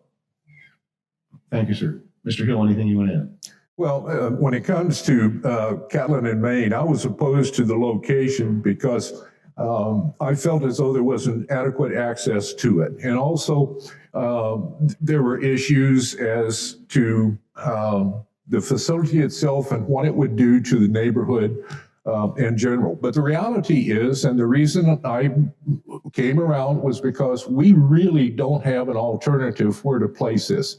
If we want a new library, if we want affordable housing, low-income housing, we had to put it there. And I'll say this about Blue Thistle. Blue Thistle, there's only 32 units going to be built. I sat in on that discussion by the Washington State Housing and Funding Authority folks. And folks, the price tag scared me. $18 million for the completed project. $12 million is going to be funded through a number of different ways. But the fact is, we need those 32 units down there. There's no other way and no other available space for that sort of a facility. Thank you, Mr. Bunn. I talked to the water treatment plant operators, and they had some divers go and clean the fingers to the rainy well, and they're back up and running a lot better than they anticipated, but they are still outsourcing and looking for places to drill, so like behind the high school and stuff, or maybe the Cowleman for more access to water. Thank you. Mr. Bunn, how does your personal and professional background prepare you for a role on the council? So I worked for the city for 6 years. Water, sewer, streets, drainage. I also run my own business, just my own excavation business by myself. And I think that knowing what it takes to fix our infrastructure, I've actually hands-on fixed our water mains and roads and all those things. I know what machines were missing and staffing issue. I know these things from the ground up perspective that aren't being taken care of, and that's why I'm running now that I don't work at Kelso anymore. Okay. What do you bring to the council in terms of personal interactions? Like, what else would you bring to the council as a member? You mean like as far like as interpersonal like things? having a good attitude, and I hope that everybody that I've fixed your meter or your sewer line would remember me being polite and caring about your problems. And this is just a different way to give back to the community now that I don't work there. Thank you. Mr. Hill? In terms of my expertise, I think most of the audience probably knows my community service has to do with kids. I've been there, vets, seniors. If there's a community project, I've probably worked on it, and I'm willing to continue to work on these things. And that's not an ego thing to do it. It's service and return back to the city, quite frankly. And I love those activities. And I swear I am going to bring international baseball and softball to this area if it's the last thing I do. We need economic development, and there are so many things like that that we can do that will actually promote the area and make us a destination point. But, you know, our kids have been through a tough time the last few years, really tough. Don't look at me to lead the pack. You folks, roll up your sleeves, find a way to contribute. Use every day of your life to make something happen. Thank you. Response, Mr. Munn? If you ask anybody that I work with over the 6 years at Kelso, including Devin Mackin, they won't have anything negative to say about me. The only negative thing was like giving up kids' birthdays and holidays and getting called in the middle of the night to work on the city's infrastructure. And I'm going to do that same thing in a just important way by deciding on what they do with tax dollars and what machines we can buy instead of always allocating outside contractors to do jobs that I think our workers are fully capable of doing. Thank you. Anything else, Mr. Hill? Volunteerism is the key. Cities can't solve a lot of problems. Individuals can. It's that simple. We've been blessed with a lot of good-hearted folks. We need a lot more, and especially for the kids. Thank you. All right, start with Mr. Hill. So one of the, I guess, recurring themes when people are talking about Kelso and where it stands is the notion of we got to develop more business, we've got to develop downtown. If you've got one marquee thing that you want to do to help business and downtown development, what would that be? And again, how do you pay for it? The fact of the matter is, I advocated for a long time a program out of the state of Washington Department of Commerce called the Creative Arts District. And now that program basically has gotten no traction, but it didn't cost anything to implement. And what it did was open doors for lots of grant money to come in, develop all of the things that make us a city, festivals and small businesses, and to enact all sorts of programs. And all of this was our tax dollars that would come back to us. We're not paying for it out of city general funds. It was an excellent program, but I'm not a very good salesman. So that didn't work. Right now, I'm enthusiastic about Main Street America. And I think that the folks that have advocated that in Longview, it makes sense. Now, I disagree whether or not you need a full-time, fully paid executive director and the bureaucracy that goes along with it. So I've said somebody ought to be found to do that position, to be that executive director, to implement that program and do it for $1 a year. The real issue here is to have a board, in this scenario I've just outlined, to have a board of folks that actually control everything about the program, that the executive director is nothing more than a person that gavels in the meetings, gavels out the meetings, and when documents need to be signed, he signs them. Has no decision-making authority whatsoever. That person needs to be willing to put 40 hours a week in, turn over control of the program to the board, to the committee, whatever you want to call it, and folks, it can happen. And it will have overflow into Kelso and every community in the county. Please look into it, because Main Street America can do a lot for us. Thank you, sir. Mr. Bond. Some inexpensive ways to improve and add small businesses is zoning. It's not a super expensive thing to do. It just takes some guidance. And I think in the West Main corridor, if we do some proper zoning there, we could overlay to have a viable small business outlook over there. If we kind of change some things when companies go away over time, there's not another used tire store there. It could actually be something like a restaurant or a small business instead. So what specifically in the zoning do you think you could change to improve that possibility? Well, in the West Main, there's probably a lot more commercial along right by where that used tire shop used to be and things like that. And if it was more open to small businesses being able to go there only instead of another tire shopper like that, you'd be able to bring more small businesses into the West Main, which is, there's not a whole lot of small businesses there, gas stations, restaurants. Okay, thank you. Mr. Hill, anything to add? Simply want to say this, we've got an opportunity to capitalize on those things that we as folks that live in this area enjoy. Highlander Festival, I mean, we could literally fill the summer calendar with events if we can organize joint effort, Kelso and Longview. We can fill the entire summer with calendar events that's going to draw people here. Economic development for our small businesses, folks, depends on tourism. Let's be honest. That's what we have to really emphasize on, and it will pay big dividends, quite frankly. And there's a way to do it. We can work together.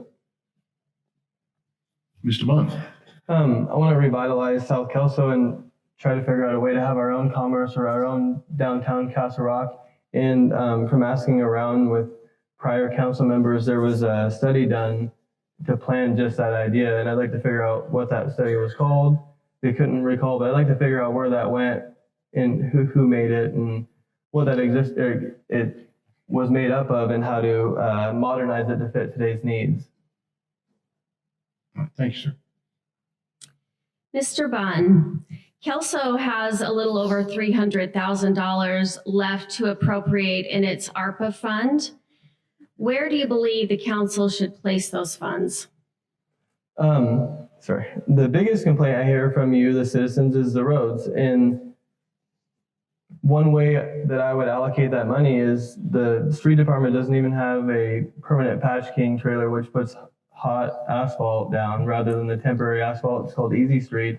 It just washes away with rain or it gets pushed out by cars, and $300,000 is way more than you need to be able to go doing temporary or permanent patches. And the list gets really long. If you look at the list of how many temporary patches, I've put some in there, fixing the water mains, instead of constantly putting that temporary asphalt down, when the street department knows that we just dug up a big patch for the water main, have the street department go out and fix it permanently right then and there, not make multiple trips to do something. And we could also help with the traffic department, which is literally one person. He's in charge of the building maintenance, street lights, signs, everything. I'd like to figure out a way to, even if we could get him more help in the summertime, anything to where he's a very intelligent person, he's very viable, and if we lose that guy, it would be a huge loss to the city because he's very knowledgeable, and I don't want to see him get overworked and end up just leaving because it'd be a huge loss. So I would try to figure out some way to allocate some of that money to either get permanent help, temporary help, just get him some help. That's what we're supposed to be here for. Thank you. Mr. Hill.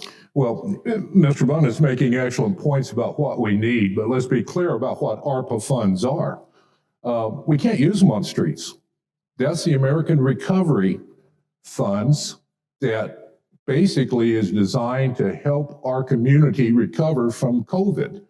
And it doesn't apply to infrastructure such as roads, hiring of staff and people and those sorts of things. So we want to make sure that everybody understands what ARPA is designed for. It's economic recovery based on the damage done to our community by COVID. That's the first point. Second point is this: if you've asked me what I would do with the $300,000, the fact of the matter is, I joined a group of people that has pestered our city council for ARPA funds to restore Catlin Hall. It is being restored. I am not going to ask council for another dime for any other project. I'm delighted. Right now, I want council to share in the wealth, and I'll support a good idea for certain. But I am totally happy with what's come up, what the council, and honestly, I appreciate you, council, bringing that money to Kelso Senior Center. It's actually Kelso Community Center. It's going to be there for the next 50 years, and I hope longer because of the largesse. And you know, those are our tax dollars again, by the way, folks. We paid them to the federal government. Now they're coming back to do something really positive for the city. And that's a neat thing. Thank you. Response, Mr. Bunn? No, thank you. Thank you, Mr. Hill. Anything else? Probably. Thank you, folks, for showing up and listening to me blab on. Thank you. Okay, we'll get to our audience question. This one is from JP Parr. Appears to agree with Mr. Hill about the importance of tourists in the community. So that having been said, what specifically can Kelso do to attract more tourists and visitors to the city? Kelso really does not have the ability, if you look at our budget, to do a whole lot. So we need state programs. We need to aggressively pursue state programs that open up the Olympia coffers and brings that money down here to us. And we need it in the forms of grants, especially that will promote the area through all sorts of media advertising. There's so many things that as a community, Kelso can benefit from if we can get the state to dump a little bit of money our way, and it takes a program. And the programs that I've identified, first of all, Creative Arts District. Sorry, I couldn't make that happen, but Main Street America can happen. And what it does is open up the pocketbook in Olympia for our small businesses, and it's going to have enormous economic impact for the community. Let's face it, the more tourism we develop here, the more dollars from outside of the area we bring in here, that's a benefit. Those are the only taxes I like, folks, are the ones that everybody else is paying, not us. And Mr. Bunn, what specific things can we do to make the community more attractive for tourists? So again, I would say help the traffic department, because the one way you're going to get people to come into our city is street signs. And there was when I left, there was a whole pile of brand new, really beautiful street signs that Steve Taylor made, and he doesn't have time to put all these new signs up. And they're directional. They show you where everything is. And not to mention almost all of the other street signs that are in place are out of compliance. You have to resurface them every 10 or so years, and he can't do that by himself. So that'd be one way to get people to actually come into the city, is knowing where to go. Thank you, sir. Mr. Hill, anything you want to add? No, not at all. All right. Or Mr. Bunn? No, thank you. Then thank you, gentlemen. Mr. Carter, you're up.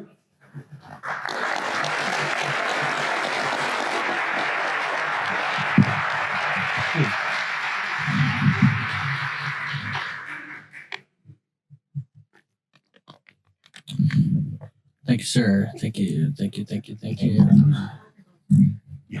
Okay. Yeah. Hello? Okay, great. I'm back. All right.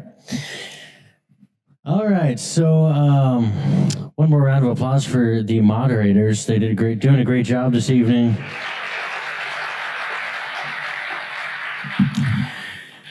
All right. So we have one more discussion left on our, I'm going to use the word docket in honor of Mr. Warning, on our docket for this evening.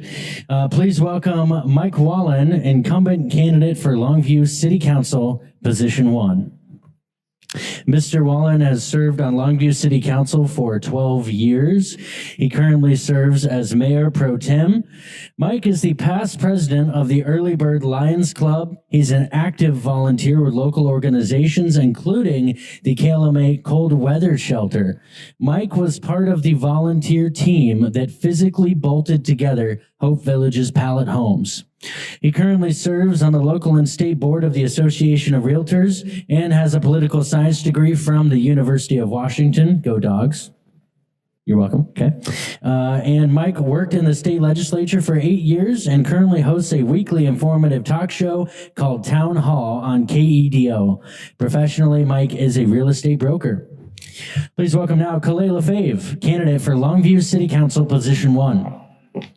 Kalei Lefebvre has supported our community as an emergency medical technician through Cowlitz 2 Fire and Rescue. Kalei volunteers with local historical preservation organizations and co-founded the 100 Women Who Care Lower Columbia chapter. She's also a current member of the City of Longview Planning Commission. Kalei is currently employed as the Community Outreach Director for the Cowlitz Chaplaincy, which supports over 800 local first responders and also serves as an independent, she also serves as an independent investigation team member for the local sheriff's department. Thank you. Thank you.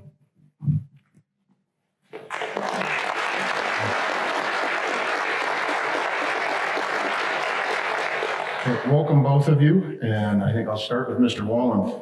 As I mentioned earlier, if there's one project that has generated a lot of discussion in the Longview community, it's Hope Village. Do you support it as it's currently structured? Why or why not? What needs to change? What else do we need to do? I appreciate the question. I absolutely support Hope Village. I'm proud of our work with Hope Village. Myself, about a dozen volunteers, spent about a week physically assembling those pallet structures, bolt by bolt, to begin to foster some hope for change in our community. Our community demanded action of our city council. All across the community, people were asking that the city council and city government take action and do something, that the unhosted Wild West camp was not acceptable. We had unanimous agreement across the community. That way of doing business, that way of allowing the unhosted environment was not acceptable. So the city council took bold action, ordered up those pallet homes and stood up a site, entered into an agreement with the Salvation Army that has proven to be successful. Year to date, 41 individuals are out of our streets, public rights of ways, sidewalks, parks, successfully transitioned through this program and are on a path to recovery. We have another additional 50 people there right now on that same path. All told, 91 individuals on a path to wellness. Those are 91 individuals who are not calling law enforcement concerning, that were not calling or picking up their trash, debris, rubbish, shopping carts. They're not inconveniencing us at the R.A. Long Park. Absolute success, and we need to continue the program. Thank you. Ms. Lefebvre, same question. Right. Do you like or not like Hope Village? What needs to change? What's good? Thank you. Well, first of all, I'd like to thank everybody for being here and thanking everybody online as well. It's very important that you hear both of us and to see what the comparisons are. This started a few years ago with the Martin Boise Ninth Circuit decision. Some cities took it very literally, and it was fearful to be sued if they didn't provide. Many cities didn't provide it, and they didn't have the homeless problem like we do. Once Camp Alabama started, it was chaos.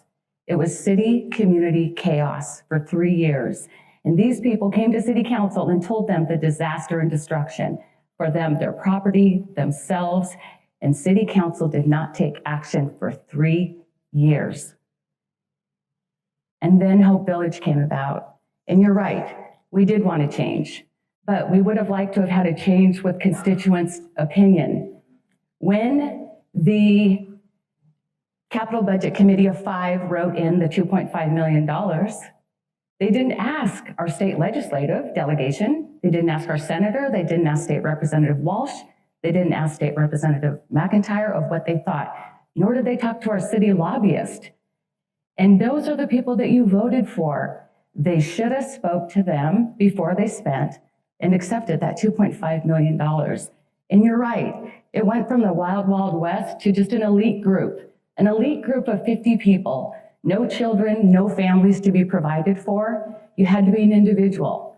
And when the Salvation Army provided their contract or agreement, it was no drug testing. You didn't have to be sober and no background check.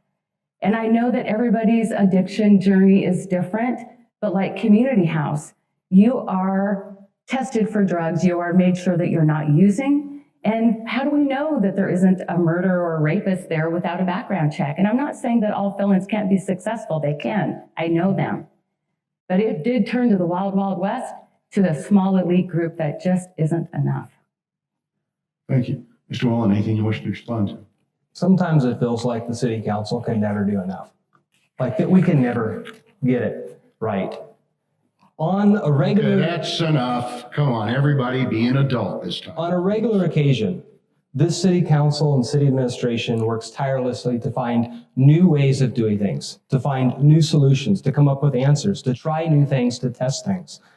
Hope Village is one piece of the entire puzzle. It's just one piece. It's not a solution to solve homelessness from Longview. Certainly we can't do that from Longview. It's only one piece that's addressing this immediate need. There are other partners in the community who are successful in helping other individuals in many different ways. Hope Village is this one piece, and we're going to continue to build on it. We're going to continue to improve on it. There's going to be others who come behind this. And not everyone is going to succeed at Hope Village. Some people will fail. And not every idea that the city council tries the first time will succeed. We will have failures, but we are taking bold risk and bold action and getting things done because we're taking responsibility and trying to make improvements for our community. Thank you, Ms. Lefebvre. However, the bold risk is on the backs of the taxpayers of $2.5 million. We don't know where the money is going to come from in the future. Right now, it's up for discussion whether to accept the Salvation Army agreement or not. I think it needs to be open to an RFP. I think more people should be able to apply for it. Community House on Broadway is a huge success. Frank Morrison has done an incredible job, and he holds them accountable. But the other part that I don't like is we really don't know the true data. What is it? I've asked several people, what is the true data and outcomes of Hope Village residents? And we still don't know. I want to know, are they going from one subsidiary housing to another? Or are they actually getting their own home, et cetera? At Community House, you have to have a bank account, drug-free, curfew. I would really like to see more collaboration with city management, city council, Hope Village residents to find out truly what is the data? Is it skewed or is it right? Do we continue with it? But if anybody asks me, do I want to close Hope Village down? No, I don't. I want it to be well, and I want it to do well. But I want to track that data to make sure that our tax money that is paying for it yields great dividends to all of us. It's all about us, you guys, and we should have had a say. Ms. Lefebvre, what are your budget priorities and how do you plan to pay for them? Well, I will say this, I don't want anyone to feel like just being a newbie that I think that I'm just gonna come in like a martyr and fix that budget. There isn't a lot of money. And I know people are frustrated because of how the budget's been used or not used. There really isn't a lot of money. So what I'd like to do is to come in and really look at that budget line for line. It's sad to me that they're approving a budget now in election season when I thought that they should have put that off because there could be new people. So I'd like to look at that budget line for line. The number one priority to me is always going to be first responders. I was an EMT for Cowlitz Fire and Rescue. I am the IIT person for the Sheriff's Department as well as working for the chaplaincy. The chaplaincy supports 800 first responders. I just want to reiterate to City Council that it isn't just law and firefighters. We have search and rescue. We have Cowlitz 911. And what City Council has to understand is they are all connected. They are all affected with the lack of money, and they continue to be hurt. It isn't just law and it isn't just fire. I also think that infrastructure is very, very important. Some money in the budget has got to go to infrastructure. That's so important. I used to drive truck for Lakeside Industries as a Teamster in Local 58. I know the roads. And actually, my sidewalk is a mess. The roots came up and destroyed it. But that's not uncommon. That's happening to all of us. So I know there's not an unlimited amount of money. I do know that law enforcement, first responders have got to be the number one priority. If you say it's your priority, then make it a priority. For all of us, because our safety is most important than anything. Infrastructure, very, very important for businesses to come in, for families to come in. They want roads that are beautiful. And the other one is economic infrastructure. We want to say to everybody, we are open for business. We want you to come here to Longview. We want you to be here and we want to employ you. So in looking at the budget, first responder is priority, so make it that. The other is infrastructure, and the other is economic infrastructure. Thank you. Mr. Wallen. The priorities are clear, and it's demonstrated in the budget. The budget is readily available to anybody who wants to read it on the website today. You can even look at previous budgets. The City Council now and previous has made public safety the #1 priority for the city year over year over year over year. Police, fire, emergency response, and emergency preparedness has been and will continue to be the #1 priority for this city council and for all city councils to come, because it is our core function. The budget demonstrates that. Clearly, if you look at the budget, you will see, because it's our #1 policy document, you will see the funds that we've invested year over year continue to increase in these areas, and more than 50% of our general fund budget is dedicated to emergency preparedness, emergency response, police, and fire. Clearly, that's our priority. Now, certainly there are other needs and there's other things that we have to do throughout the community that require our attention and finances. But this city council has invested in law enforcement. The city council has invested in criminal justice. The city council has invested in the fire service, from everything from equipment and apparatus to staffing, and trying to meet the needs of the entire community, keeping in mind that our priority is public safety, but there are other needs as well. Thank you. Response, Ms. LaFay. Yeah, I don't disagree. But we tried to get the police levy on the ballot this year and we failed it because my opponent and city council thought that it would be too difficult for all of you to decide whether you wanted a park levy or law enforcement levy. And they chose to do that. So when that happens, if in fact it gets on the ballot for next quarter, let's say fourth quarter of 2024, we wouldn't have additional law enforcement till 2025. And think about the training that they have to go through. Law enforcement, if in fact it was a priority, why didn't you look at the 2022 report in crime? We are up 24% in property crime year over year today.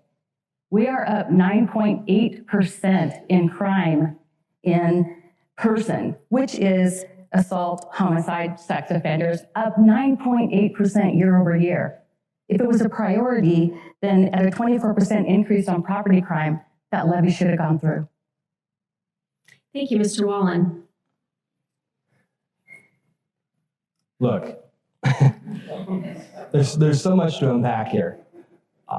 I'll refrain from addressing the disinformation. However, right now, our police department is authorized to overhire. The police chief could hire as many police officers as he wanted right now. The issue is not finance and budget whatsoever.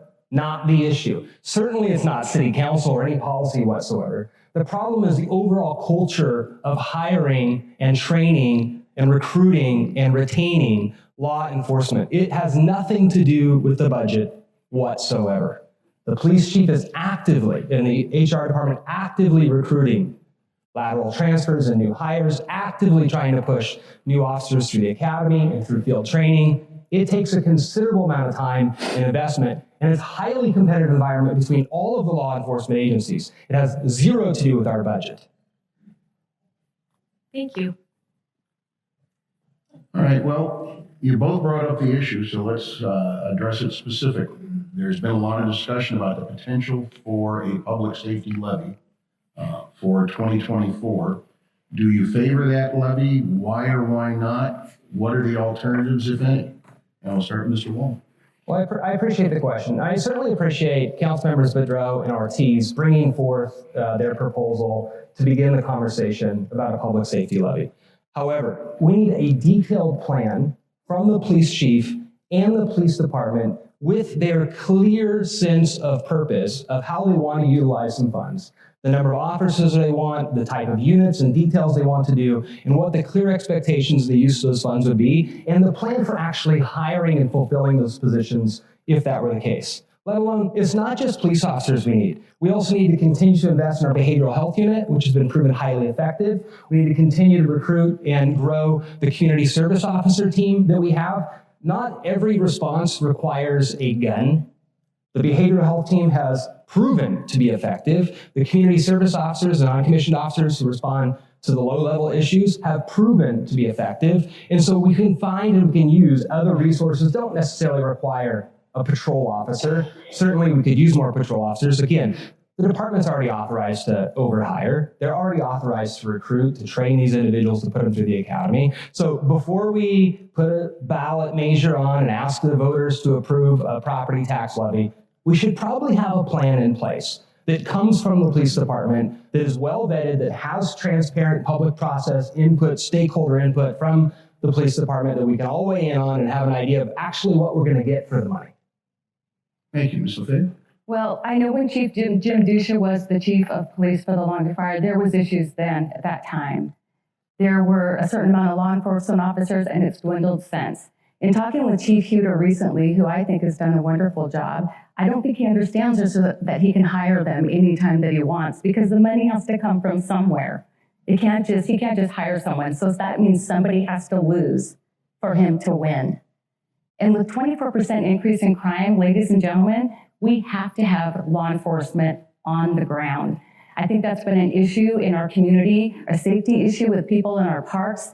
And not just that, but our crime has increased, burglaries, robberies, everything. It's a tough time right now. And yes, we need AEDs. Yes, we need oxygen tanks for our firefighters. But what we really need is men and women on the ground in uniform enforcing the law.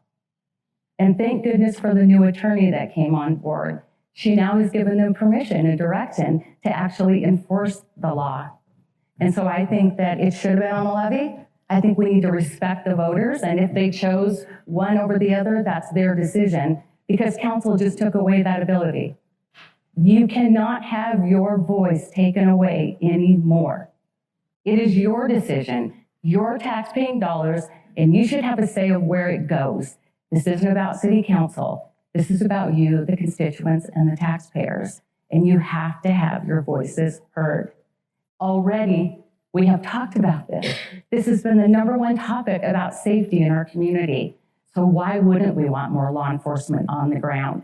Right now, through my chaplaincy work, we are counseling so many law enforcement going through struggles and sadness, and some are leaving because they are tired. We are supporting them with love and faith, and they are tired. And you have to recognize that.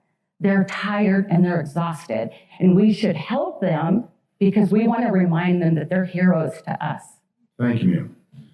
Anything you wish to respond to, Mr. Wallen? You can go to the city website right now, and you can look right now at this moment on your mobile device and look at the ongoing recruitment for city personnel, including for police officers. And you can contact the police chief and city management and verify yourself that we have ongoing active recruitment efforts for law enforcement. And the chief knows and continues to hire. We have individuals at academy and field training right now. It's an ongoing, continuous thing. And we're not the only department facing this.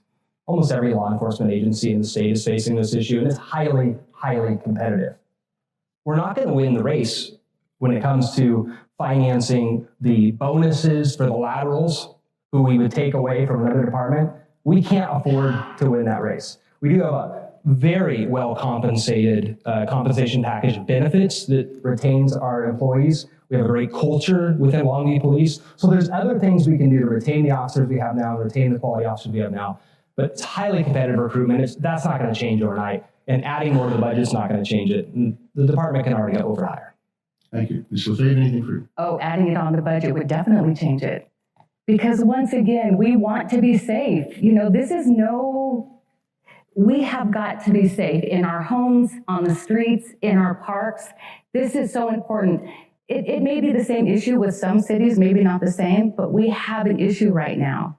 We had Camp Alabama, and now we have Hope Village, and I want it to succeed, but they also need that extra security. Not just us, they need it as well. Some of the calls, as we know, when it was Camp Alabama, it increased a tremendous amount. But I would like to see additional law enforcement and mental health law enforcement working directly with the residents of Hope Village. They deserve that. They deserve a chance, and a part of that is getting to know their law enforcement. In a lot of cities, the law enforcement takes the time to meet the residents of these homeless camps, and a great relationship is formed. And let's say we do that, but it is so important to put that on budget. Thank you.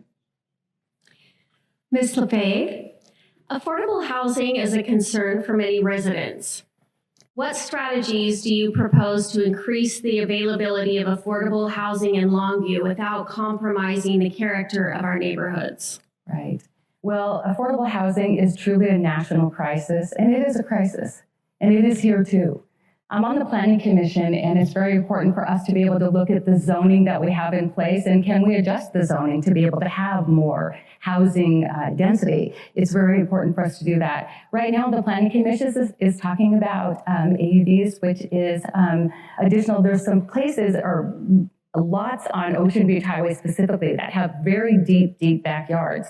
We are encouraging residents to consider building a home in the back, whether it be for a family member or a friend, but to add that additional housing, whether it be that or tiny homes. But affordable housing, we also have to give them benefits. I truly believe that. I think what's going to be really important is to eliminate possibly some of the requirements. I do know, and I have talked to business owners, because I do want to circle back with them after the Planning Commission if they come and talk to us about building and doing it and having a permit, et cetera. But a lot of them feel like the jumping through the hoops is very difficult. When they approach that counter at building and planning, it should be welcomed with a yes.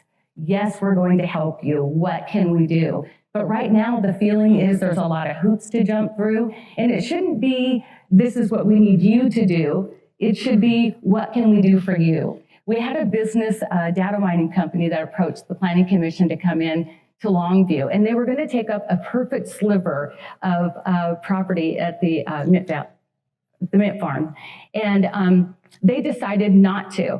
I heard my opponent told people that it was the Planning Commission that did it, but it wasn't. It wasn't the Planning Commission, because I called them up and they said it was the hoops that they had to jump through during the permitting process. So if that's the case, then we need to work on that and maybe lessen the requirements. Thank you, Mr. Wallen. I'm going to try to stay on topic. I know something about housing. We have a housing inventory crisis, a true scarcity of available housing units of all types, of all value ranges. It's a crisis that not only we here in our community and our region are experiencing, but all across the state, all across the West Coast are experiencing. Longview City Council has been working on this issue for a number of years. As a result of our partnership with the Planning Commission and our staff, and a result of favorable market conditions, we have hundreds of units of new apartments being constructed in Longview today. And we've had hundreds of new single-family units be planned, and many are being constructed in our region today. These things are underway. Construction doesn't happen overnight. It takes time. And for the longest period of time, we did have a period of stagnation in our area where we didn't see a lot of growth. We didn't see a lot of new construction. And there's many factors that contribute to that. I'm not going to go into it in depth tonight, but in many cases, I think government gets in the way.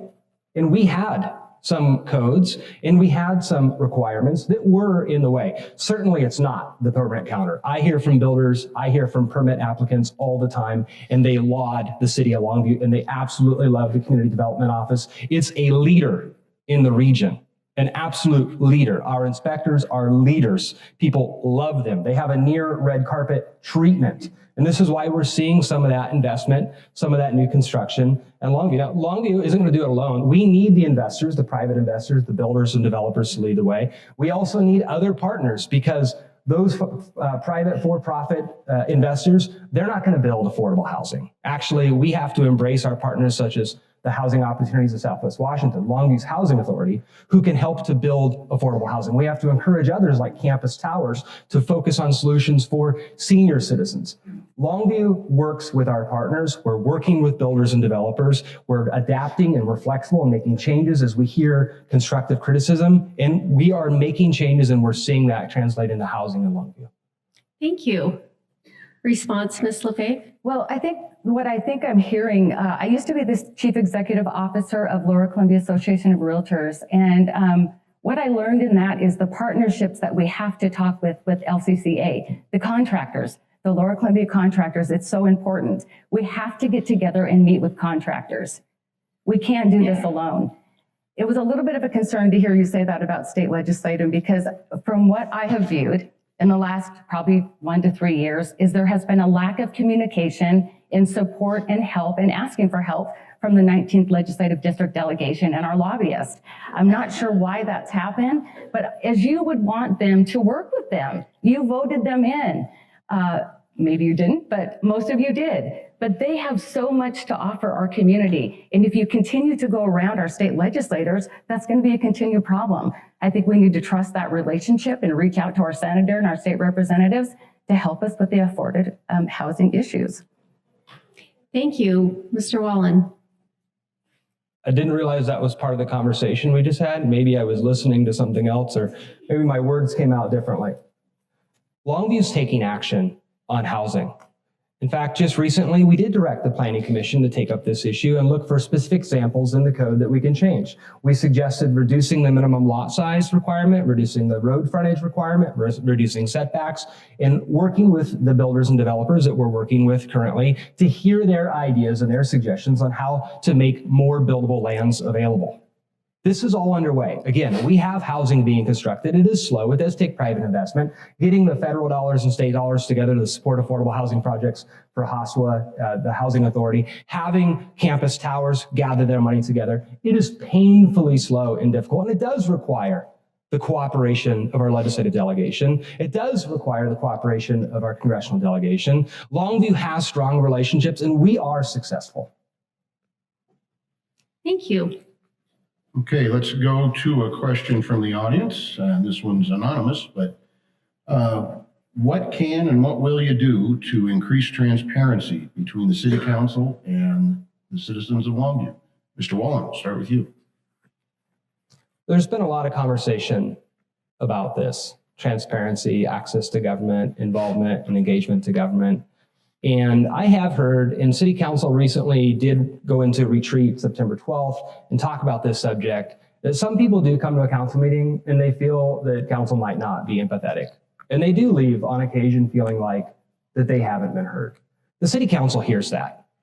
We acknowledge that. We're trying to fix that.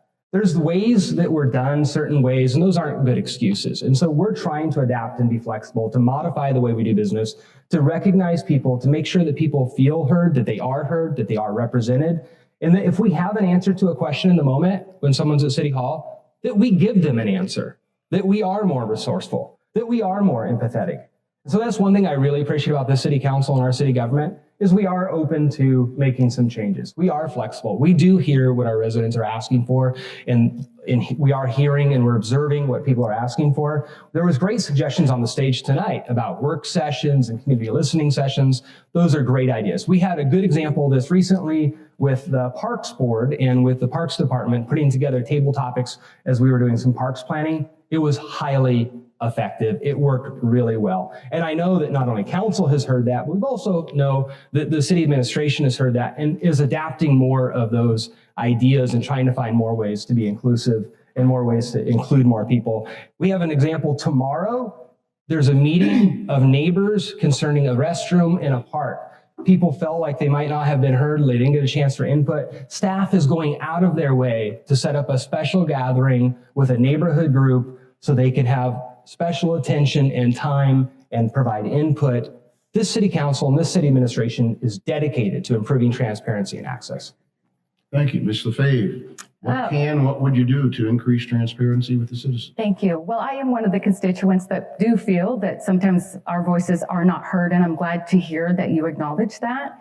I think it's very important for us as constituents to have a voice and utilize your voice and feel like they're hearing you. We have a 3-minute buzzer. There's no dialogue back and forth. It's take a business card and we'll get back to you. And then we email for questions and then we may not hear back. So a part of the communication from constituents is understanding and being educated. What is a bond? What is a levy? What is an LMC? What does that mean? Can a budget be changed? We need to educate all of you on what decisions council makes and why. A lot of times people come up and they're angry about a decision, but if they would have done their research, they would have had a little bit more information of why. So educating. I think it's important when I see moms and children at these city council meetings that we allow the constituents to talk at the beginning of the meeting before any business is done. Some of the meetings go till 11:30, 12 o'clock at night. So we need to respect the constituents and hear what they have to say. I think it's very important that we understand too that we have our workshops in chambers. We don't have any microphones. There's no speakers in the workshop room. And so I think it's very important to respect the constituents. We want to hear what you have to say, and we hope that you hear what we have to say. So I think it's very important the location of where those are taking place. The other thing that I have been hearing about out and about in the community is we are not adapting to other languages. There's a lot of people that we work through the chaplaincy that are Spanish.